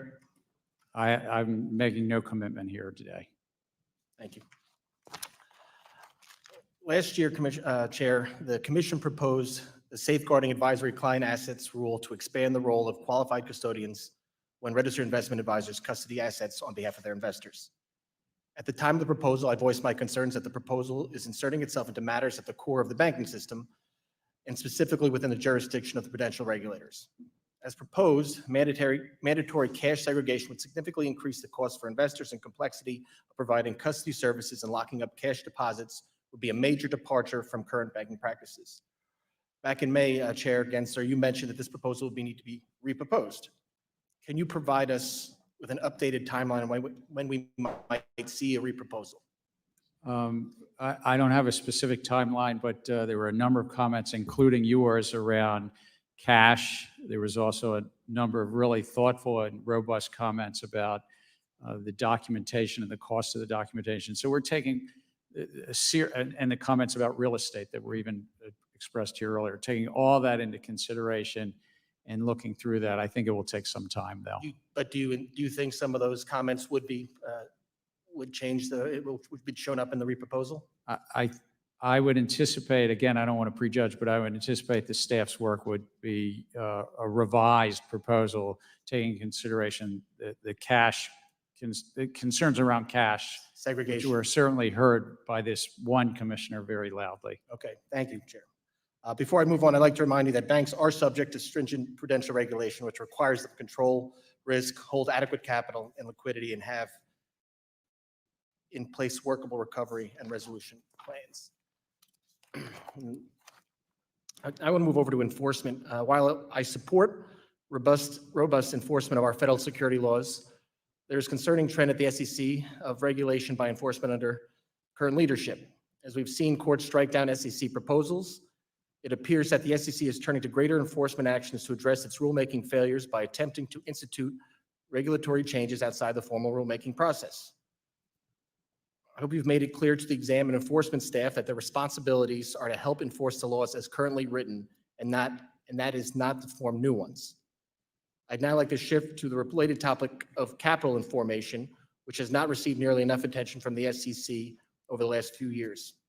Commissioner Peirce, would you please speak to whether the SEC has engaged or plans to engage in any rulemaking that would facilitate capital formation, which is a foundational pillar to the SEC tri-part mission?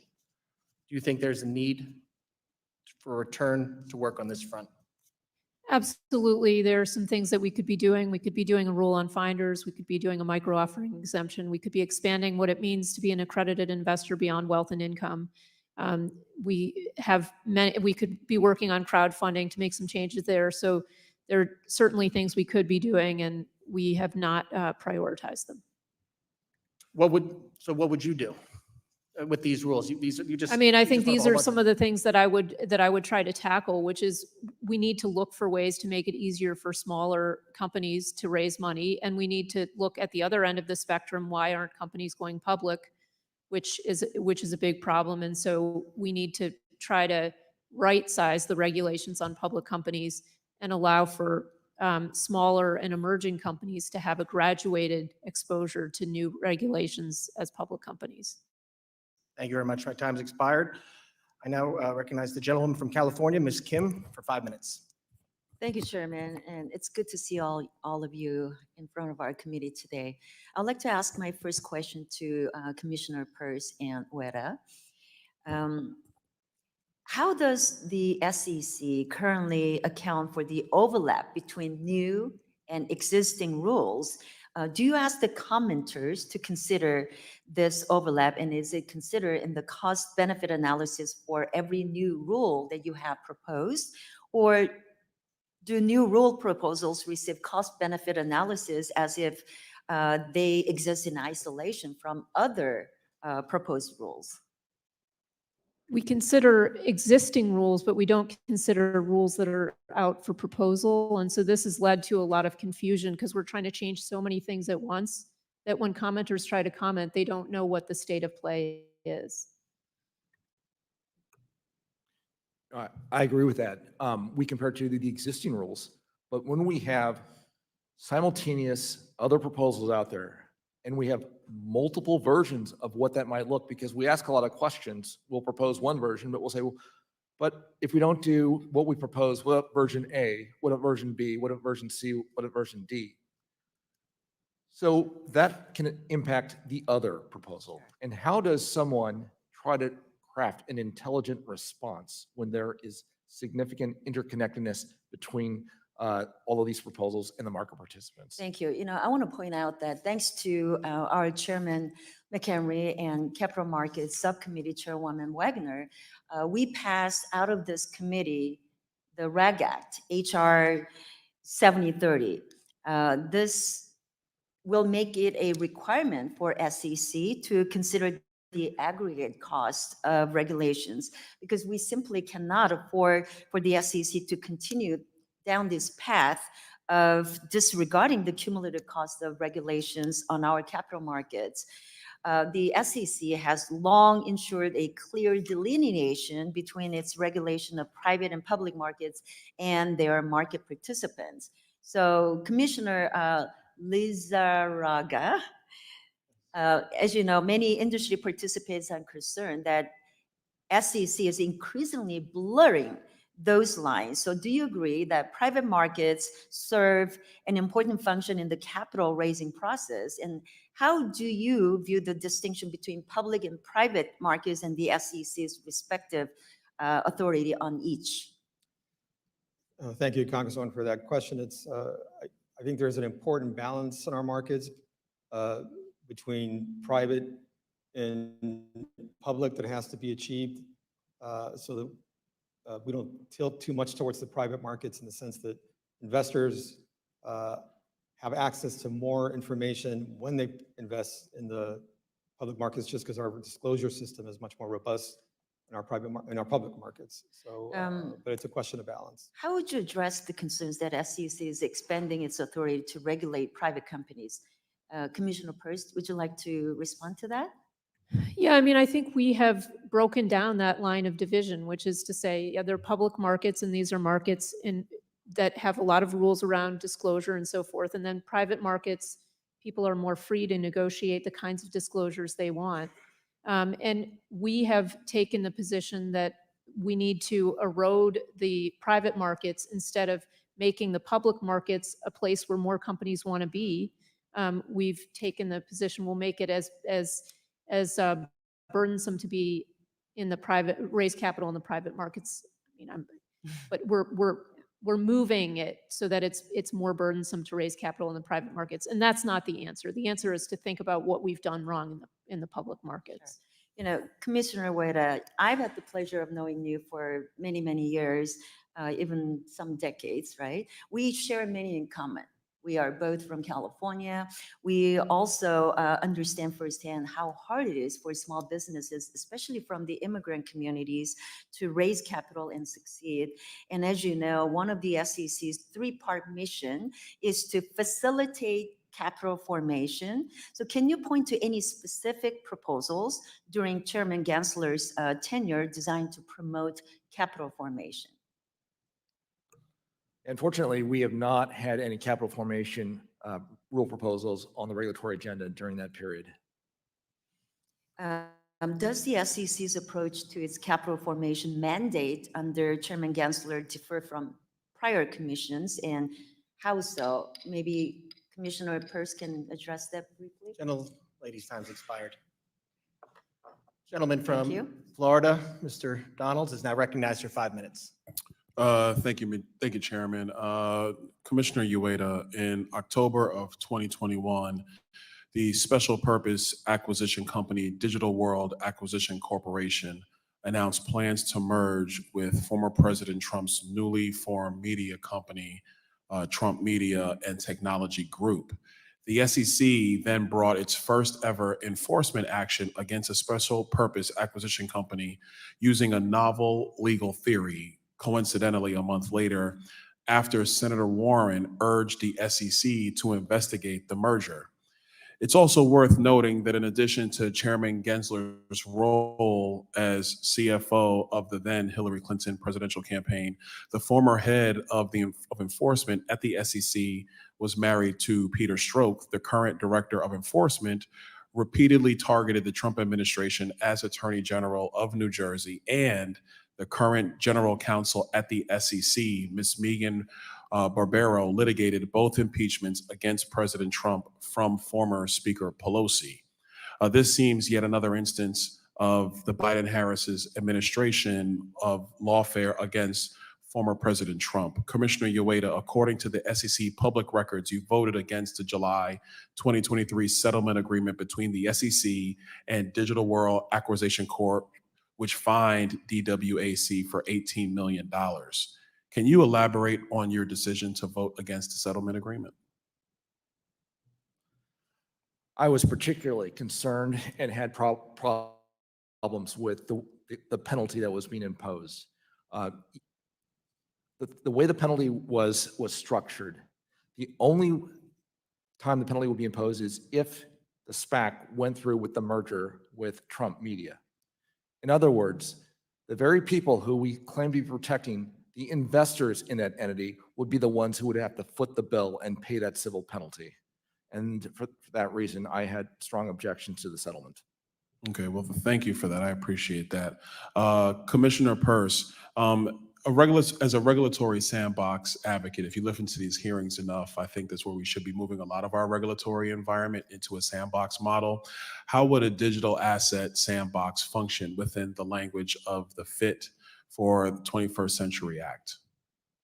I mean, I think what it would allow is for people to come in on a small scale and try things. And so they'll come in and register. That you've heard from the SEC a lot could be brought to life, because people could actually come in, say, these are the conditions that we're going to comply with, and they could go out and try something. They wouldn't have to wait to get through an SEC approval process that never finishes. Okay, well, I appreciate that. Thank you for that. Commissioner Crenshaw, in 2021, you published a statement where you emphasized the need for the DeFi industry and the SEC to collaborate to bring DeFi into the regulatory perimeter in a way that balances innovation and with investor protection. Would you characterize the SEC's current approach to DeFi as collaborative thus far?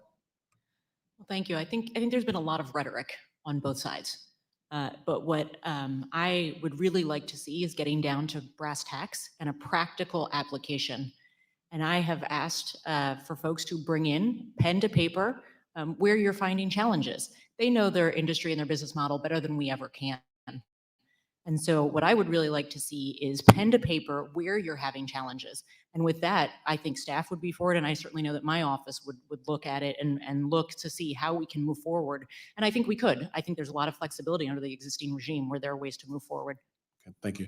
Commissioner Ueda, I want to go back to you because I know what you said earlier. You thought that the settlement was frankly unfair to the investors that the SEC is somewhat charged with protecting. Did you find that this entire process to move towards a settlement was outside the norm of the SEC's operations in previous years? And what I mean by that, and let me clarify, what I mean by that is, would the SEC engage in the same type of novel theory if it was dealing with any other enterprise that did not include former President Trump? That's a good question. I don't know the answer to that. Well, hold on to that. Absolutely. Mr. Gensler? Absolutely. It was following the facts and the law, and there was disclosure violations, and we worked through those with the company, Digital World Acquisition Company, and had a resolution of it, a settlement. Okay, thank you. Gentleman's time has expired. We're going to recess for votes. We expect members to come back right after. The committee stands in recess.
The committee will come to order.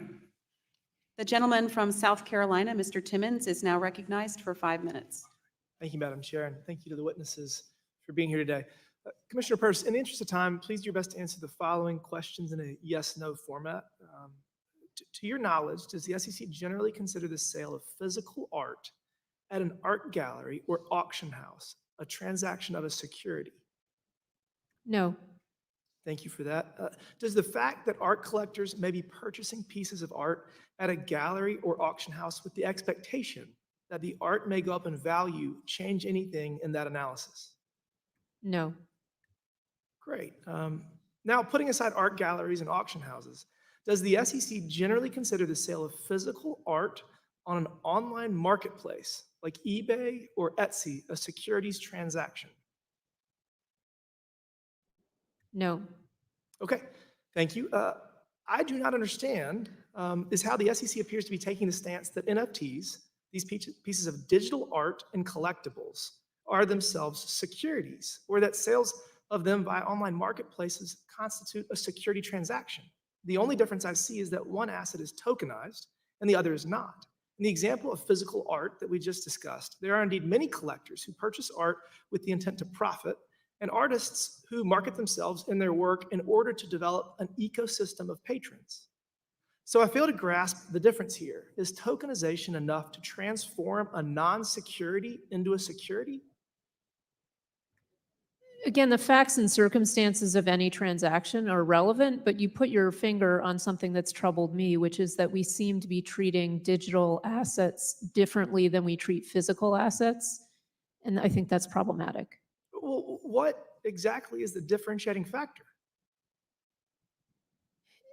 We have moved away from, so when we look at digital assets, we're saying they're being sold as part of a securities transaction because there's an investment contract associated with it. Yet pinning down what exactly that investment contract has been, for me, very problematic. It's based on statements, any statement about something having value, or a statement made by one of the investors that something might go up in value. And as you pointed out, you can have an investor who buys a piece of art. You can have a person who buys a piece of art and she expects that piece of art to rise in value, but we don't change that piece of art into a security because she expects it to go up in value. And it seems to me that we're doing that on the crypto side, and it doesn't make sense to me, because I don't see the parallel on the physical side. Thank you for that. I'm concerned that this is just an extremely slippery slope. If the SEC takes a position that most NFTs are sold as securities, where does it end? The SEC hasn't been able to articulate a limiting principle here because there isn't one. The view threatens not just crypto, but many other industries as well. And at this pace, the SEC's actions threaten to swallow large parts of the collectibles markets, the luxury goods market, musicians and artists of all types, and even the restaurant and events industry. Beyond that, the Commission is stifling blockchain technology as a whole, and it appears Chair Gensler is doing so intentionally. Commissioners Ueda and Peirce, your recent dissent related to NFTs stated that, quote, the NFTs here are utility tokens, not securities, and statements by the founders and NFT purchasers that a successful restaurant would cause the NFT price to rise do not change that. So, Commissioners Peirce and Ueda, in your dissent, you two also aptly state that, quote, the intent of a buyer cannot transform a non-security into a security, end quote. I'd like each of you to discuss the following questions. In your view, why has the SEC not provided clarity to the treatment of NFTs, and how could the Commission approach this differently? Commissioner Ueda? We identified what is my primary concern. There is no limiting principle based on what you might discern from the Commission's enforcement actions. I have strong reservations whether that's consistent with the law. I mean, we've talked about the Howey test, but the Howey test gets implemented by the courts of appeal. So for instance, in the Ninth Circuit, there's a case called Glenn Turner Enterprises, which said that there needs to be such essential managerial efforts that lead directly to the success or failure of the enterprise. And in many of these cases, the artist just creates it, it exists, there is no subsequent managerial or entrepreneurial efforts that affect the value. It's all set by supply and demand. Thank you for that. Sorry, we're out of time. Mr. Chairman, we need to create clear rules of the road here. This technology is the future, and I appreciate anything y'all can do to help create clear rules going forward. Thank you. The gentleman from Nebraska, Mr. Flood, is now recognized for 5 minutes. Thank you, Madam Chairwoman. This year, the committee has spent lots of time explaining the deficiencies in Staff Accounting Bulletin 121. Our efforts culminated in passing my resolution under the CRA to repeal the bulletin with support from Majority Leader Chuck Schumer in the Senate before it was eventually vetoed by the Biden-Harris administration. We are now hearing that the SEC's Office of the Chief Accountant is engaging in conversations with some market participants on a case-by-case confidential basis to inform them if they need to comply with SOB 121. It looks like one firm even received a non-objection from the bulletin. It's incredible how big of a hole the SEC has dug itself into. Yet, despite the backtracking and the rebuke from both houses of Congress, earlier today, Chair Gensler indicated he would not rescind SOB 121 in response to a question from my friend across the aisle, Mr. Wiley Nickel. Chair Gensler, now that the Office of the Chief Accountant is picking and choosing who needs to comply with SOB 121, why wouldn't the SEC simply rescind SOB 121 entirely or issue a new guidance? Stepping back, this guidance, it's the 121st. It's what we've been doing for 52 years. And it's guidance about what happens in bankruptcy, whose assets are there. And crypto bankruptcy after crypto bankruptcy, the bankruptcy courts have said it's not the investors, it's the bankruptcy estate. That's what that accounting bulletin is about. Is it a liability in bankruptcy, basically? And customers get hurt. Let me reclaim my time, Mr. Chairman. Commissioner Peirce, what kind of signal does it send when the SEC is carving out individual firms from its own staff accounting guidance on an one-off basis? What would be the approach you'd recommend instead of a response to the problems caused by SOB 121? The approach I'd recommend is we need to go back to the drawing board. We need to figure out what the right accounting is in this area, and we need to do that involving the public in a process, not just putting out a staff bulletin.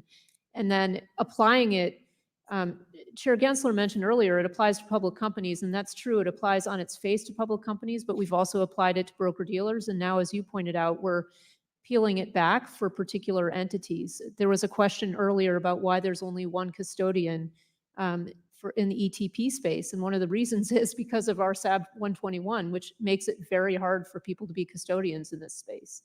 And think about the market concentration. There's been no accounting bulletin from the SEC that has ever been as fundamentally flawed as SOB 121, nor has there ever been one that has been considered a rule according to the GAO. And we certainly haven't seen 60 U.S. senators overturn any of the 120 previous accounting bulletins either. Something's amiss here. This does not look right for the SEC. The situation we're in today is indicative of a failure of your organization to recognize just how problematic SOB 121 has been.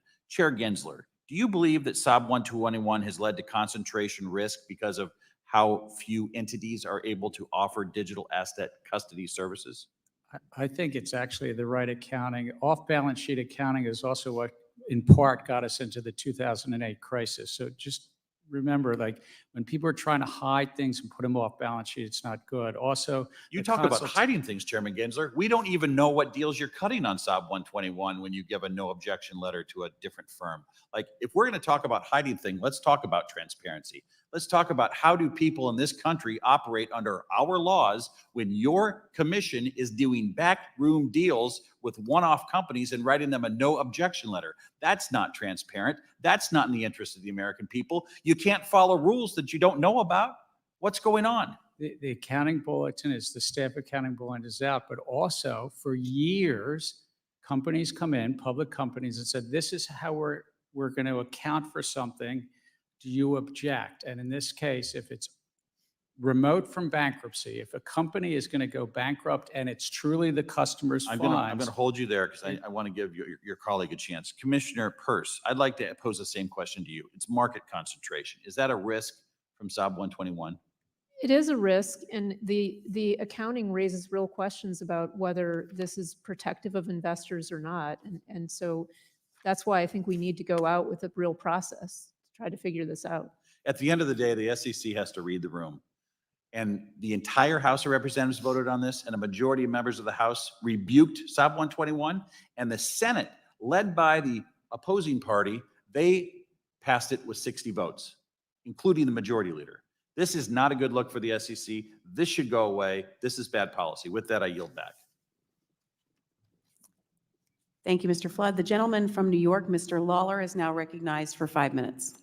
Thank you, Madam Chair. Chair Gensler, nearly 3 years ago, the Commission proposed a rule to require the public disclosure of relatively small security-based swap positions, Rule 10b-1. It met significant bipartisan opposition both within this committee and on the Agriculture Committee because of the significant potential for market disruption, undermining of shareholder rights and corporate accountability, and encouragement of dangerous practices like copycatting and herding that the Commission itself has warned about. Given the lack of statutory authority to proceed with such a proposal, its near certainty of being overturned in the courts, and the vast bipartisan opposition, are you willing to confirm, yes or no, that you do not intend to proceed with this harmful proposal that would waste Commission resources and undermine its future authority? Still considering comments. We do have statutory authority under Dodd-Frank, but there was a lot of, you're right, a lot of comments that said maybe the Commission could collect the information but not make it public. But we're still. So at this considering time, you're comments. still willing to proceed forward? We're still considering comments. I'm not prejudging where I would come out or where my fellow commissioners would come out. Commissioner Peirce? We heard a lot of feedback, which didn't surprise me because when we went out, we didn't have the data we needed to go out with that rule. We'll see how the Commission decides to move forward, but I continue to have real concerns about the effect it could have on the market. Chair Gensler, looking back on your tenure at the SEC, your approach has focused more on quantity than on quality. I think one prime example of my point is that your track record in the courts. I also assume if I asked you about your track record and its impact on the agency, both legally and regarding staff morale, I would get a 5-minute robust defense of your rulemaking decisions. However, I'm reminded of your quote that, quote, "Figures don't lie, but liars sure can figure." And the figures show that the court believes you have overstepped your authority time and again. So let me ask Commissioners Peirce and Ueda their opinions regarding the impact on the agency and staff morale for the courts to consistently rule against the chairman and his hubris. It certainly isn't good for our agency to be told by courts that we've overstepped the legal authority. And I think it tells us that we need to be more careful because as you suggest, staff have put a lot of work in on rulemakings that have then gotten thrown out because we didn't have the statutory authority to do them. These losses to the agency are devastating. I've been with the agency since 2006. In the late 2000s, we lost a series of challenges in court to the Commission's rulemaking. After that, the mantra became never again. We need to be the gold standard in administrative rulemaking. And for a number of years, that is what we pursued, the gold standard in rulemaking. Unfortunately, we've regressed. It is now do what you need to do that is the minimum required by law. That's why we're doing 30-day comment periods, not because it makes sense to have 60 days, which is what has been ingrained in me that entire 18 years is you start at 60 days minimum for a comment period. Well, 30 is the minimum days required by law. All of the other steps, let's get it out fast. Let's cut corners where we need to, because that is what is the minimum required by law. But that's like saying a D grade is a passing grade in school. So in your opinion, the SEC under Chair Gensler is no longer the gold standard? I've served with 6 chairmen. Unfortunately, our condition today in rulemaking, I would say, is below the average.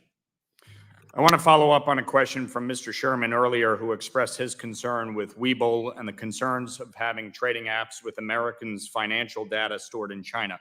I've written 2 letters to Secretary Yellen on Webull and Mumu on this and the concerns given that Chinese companies are required by Chinese law to share data with the Chinese government, the Chinese Communist Party. So following up on Mr. Sherman's points, how can you ensure these companies are following the law?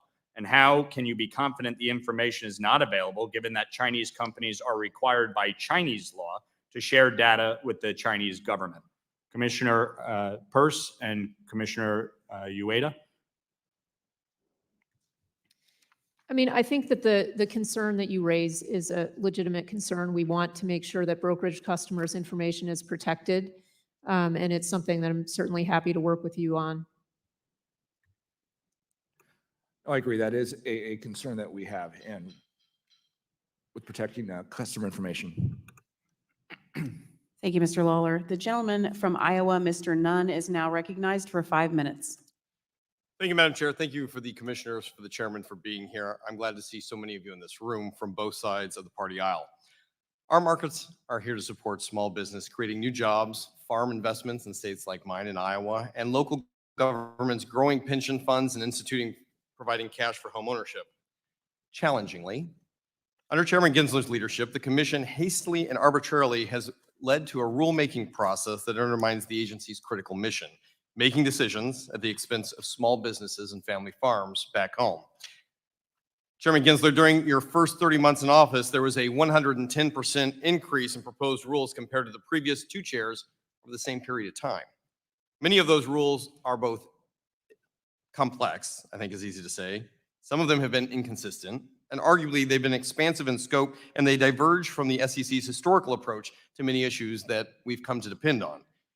These costs are adding up. $6 billion, an additional $6 million in compliance hours for many of my small businesses and farms. This shouldn't be too surprising when just one rule is 886 pages long. This is a tremendous impact on my constituents back in Iowa.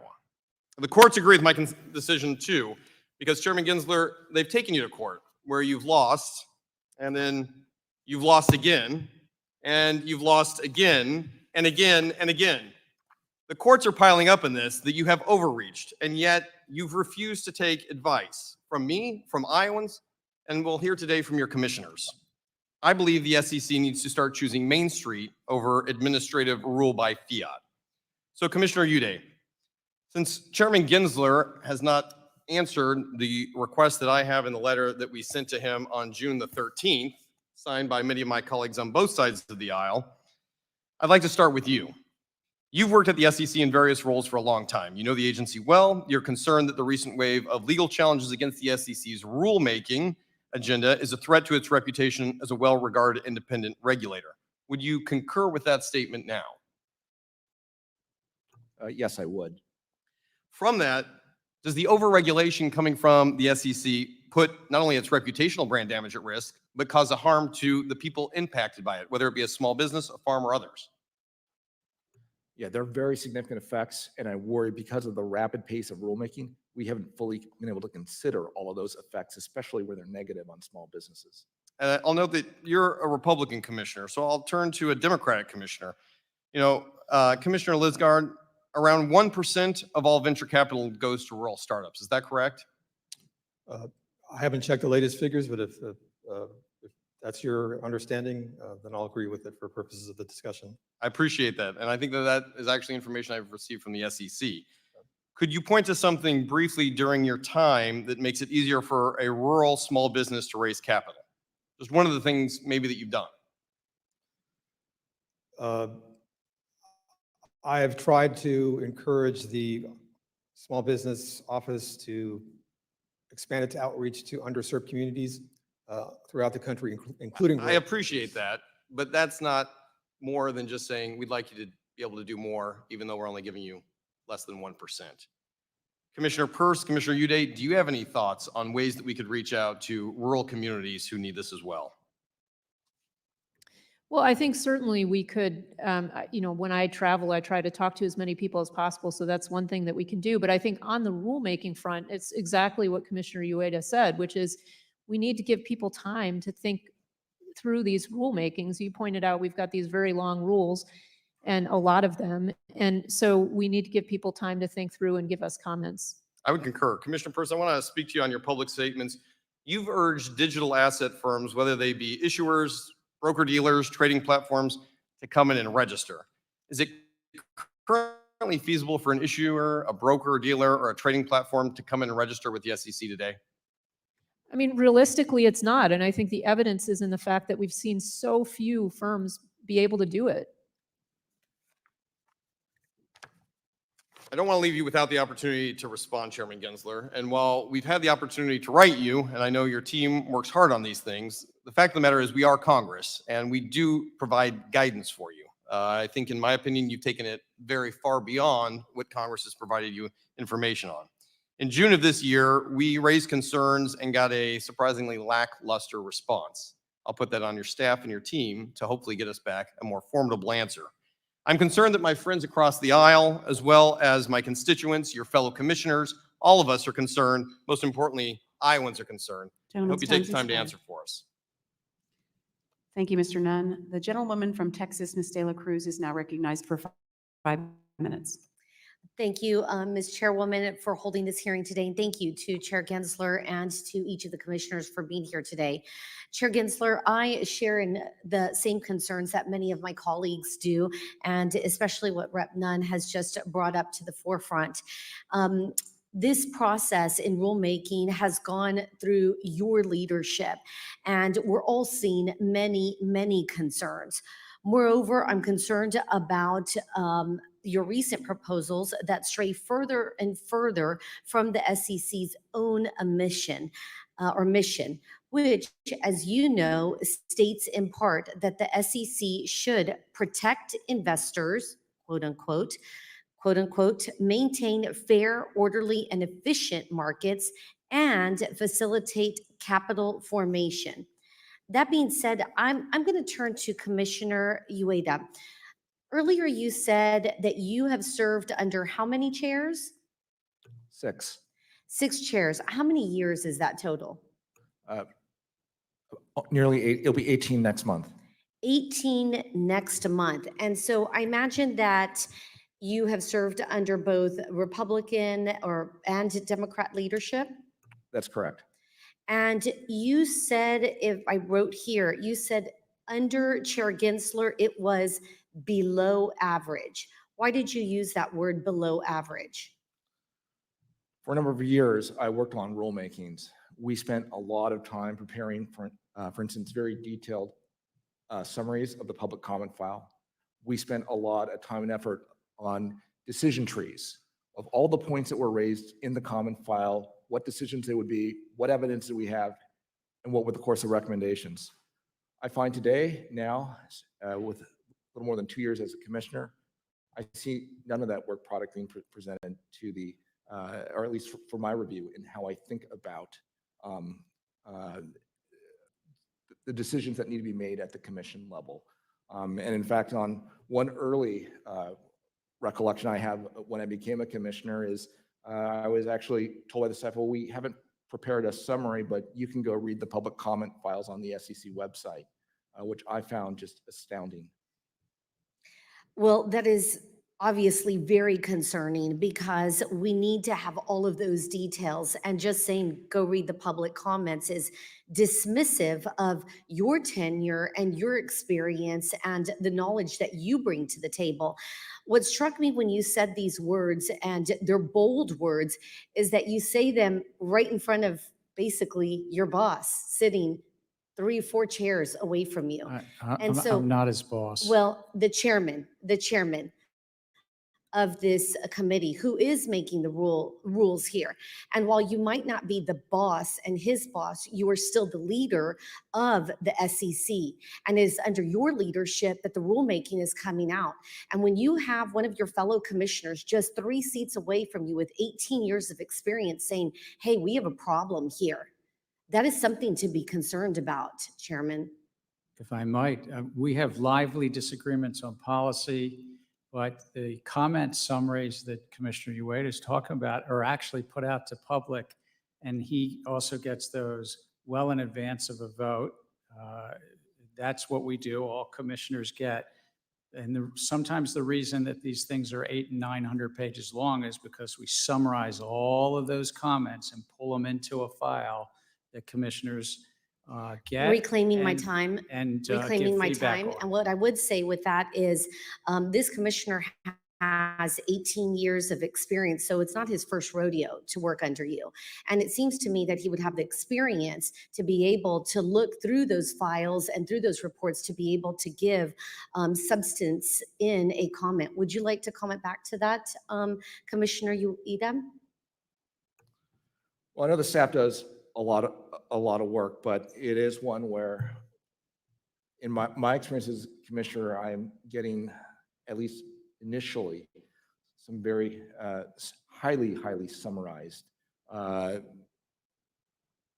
documentation as to what's in the comment file. Now, it is correct, we do have an extensive amount of discussion in our final rule, but that comes at the very end of the process. You need to make early decisions as to where you might be thinking and where you land, and that occurs, I would say, if not weeks, months before these proposals ever get fully baked. When I hear what you're saying, I think highly summarized, it means little fact or very vague, and it's Gentlelady's difficult to time. make a decision with that kind of information. I yield back. Thank you, Ms. De La Cruz. I now recognize myself for 5 minutes. Thank you to the ranking member, Waters, and to the commissioners for your testimony today. I'm going to start with just some commentary. Chair Gensler, under your leadership, the SEC has become less transparent, less objective, and more political than at any point in recent memory. We need a commission that advocates for more options for investors, not fewer. It's my hope and the hope of many of my colleagues who you've heard from today that we see the SEC cease with its partisan rulemaking and return to its statutory mission as an advocate for investors and our capital markets alike. I'd like to follow up on an exchange with Congressman Rose. The chair and the special purpose broker-dealer's statement was clear. SPBD cannot custody non-security digital assets. Additionally, the proposals to list and trade exchange-traded products could not have been approved as filed if it had been determined that Ether was a security. Commissioner Peirce, as part of a recent settlement, a firm was required to delist the digital assets that the SEC considers securities. The digital assets that remained were Bitcoin, Bitcoin Cash, and Ether. Can you share your concerns with how the SEC and the chair has continued to dance around the classification of Ether? I think this is the problem with our approach to crypto assets, which is we leave people to read the tea leaves of our enforcement actions. And unfortunately, when looking at what we do, it's very difficult for people to read those tea leaves because we've been pretty inconsistent in how we treat things. And so there's really little for people to rest on. And that's not a good way to regulate. And is this approach by the SEC serving the public and market participants at all?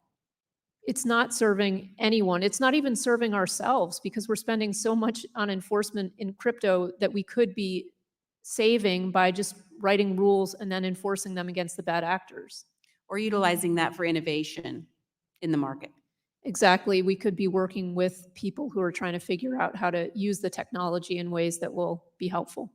And Commissioner Lizarga, do you think this approach is serving investors well? I do, because it signals to the market that when violations occur and investors are harmed, we are taking the steps necessary to protect them.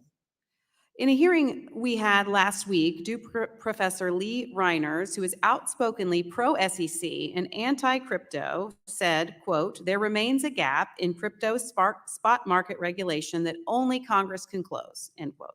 Chair Gensler, why do you insist on trying to close the gap through regulation by enforcement? We're actually just enforcing the laws that are on the books, and as Commissioner Lizarga said, protecting the public. Chair Gensler, you've stated that of the 10,000 different cryptocurrencies in the market, the vast majority are securities. If that's the case, does the SEC plan on bringing thousands of enforcement actions in a never-ending game of legal whack-a-mole? Because it sure seems like that's the approach that the SEC is taking. We don't have those types of resources, but you're right about one thing. There's a lot of non-compliance in this field, and without prejudging anyone, look, if we look at the leading lights 2 years ago in this field, they're either in jail or they're awaiting extradition, some of those leading lights, and there's been tens of billions of dollars of losses out in the communities. Now, that's a worldwide market. Fortunately, it's not all in the US. I'd like to pivot to Commissioner Peirce for a second. So we have this regulation by enforcement. We have whack-a-mole by the SEC in these enforcement actions. And Chair Gensler just mentioned some of these, who he's calling the bad actors that have been in charge. Wouldn't a known structure, a market structure, something that we can actually point to instead of this guessing game among the industry, wouldn't that be a better approach? It absolutely would be a better approach. And I think one of the things that's frustrated people who are trying to do the right thing is that not only are we playing a game of whack-a-mole on the enforcement side, but the classification of assets, even from our own perspective, seems to be changing over time. And so I've talked to so many people who are trying to build things here, and they don't feel confident. And that's not what we want. We want clear rules, and then we can use enforcement for the bad actors. And is there a role for Congress to close the gap? Congress can absolutely come in and tell us what to do and tell us what not to do as well. So I always look forward to hearing from you all. Thank you. Now we'll go to the gentleman from Tennessee, Mr. Ogles, who's recognized for 5 minutes. Thank you, Madam Chair. There's an alarming absence of stakeholder input during the rulemaking process. It leads to adverse consequences for market participants. Reviewing individual rules without understanding their interconnected impact is impractical, and it undermines the feedback necessary for rulemaking of this significance. Additionally, the SEC has failed to adequately evaluate the aggregate effects of its proposed disclosure rules on businesses, investors, and the U.S. economy. I urge the SEC to put aside partisan politics and put the American investor first. Mr. Ueda, you recently said in a Fox Business article, and I'll quote, "Regulations should be efficient, effective, and appropriately tailored. Facilitating robust capital markets will also help prevent the need for taxpayer bailouts." These are some common sense goals that President Trump adopted during his first term through an executive order outlining his core principles on regulating the U.S. financial system. Can you please elaborate on that? And also, how do we get back to that gold standard that you mentioned? The capital markets are one of America's crown jewels. We need to be very methodical and thoughtful as we regulate. We have what I believe are the finest markets in the world right now. Under President Trump, he issued an executive order which set forth his core principles for how we should think about financial regulation, a number of which you just read. After that, those core principles were issued, the Treasury Department, and I was detailed to Treasury as a policy advisor at the time, undertook a wide-ranging evaluation of approaches we could take in a coordinated manner among all financial regulators, banking, capital markets, including the CFTC, even the Department of Labor and their role in insurance, as well as states when it came to, Department of Labor in connection with pensions, and the states when it came to insurance. Treasury issued a series of reports and recommendations and then turned it over to the individual agencies for further consideration. During this time, a broad spectrum of stakeholders were consulted from all aspects of the political spectrum. And that helped formulate a larger global view as to how regulation should occur in a coordinated manner and how we can improve the capital markets and the financial system as a whole. Unfortunately, I've not seen that level of coordination or even foresight and planning in the current administration.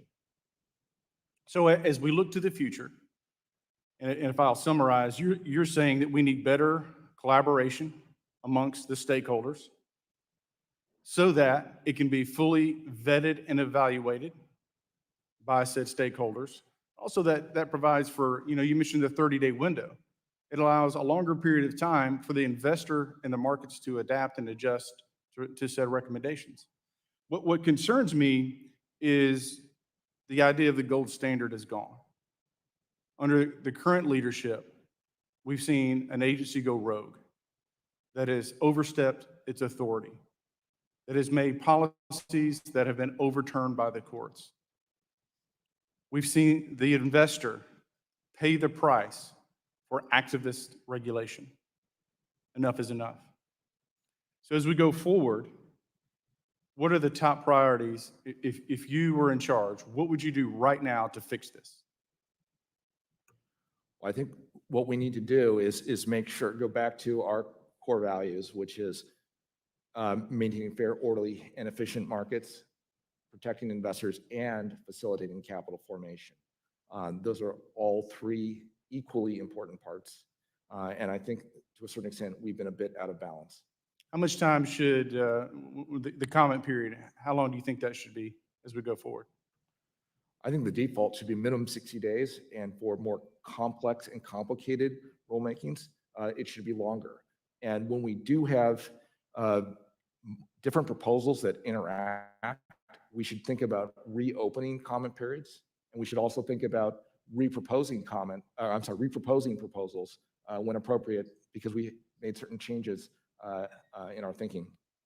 Well, I would, and we only have a few moments left or seconds left, but I would also argue there hasn't been sufficient cost-benefit analysis in these rules, which is why you've seen the courts have to step in, while the markets have reacted as such. Thank you all for being here. I know it's been a long day. With that, Madam Chair, I yield back. Thank you. I'd like to thank Chair Gensler, Commissioners Crenshaw, Lizarraga, Peirce, Ueda for your testimony today. Without objection, all members will have 5 legislative days within which to submit additional written questions for the witnesses to the chair. The questions will be forwarded to the witnesses for a response. I ask our witnesses to respond as soon as possible, but no later than October 30th. The hearing is adjourned.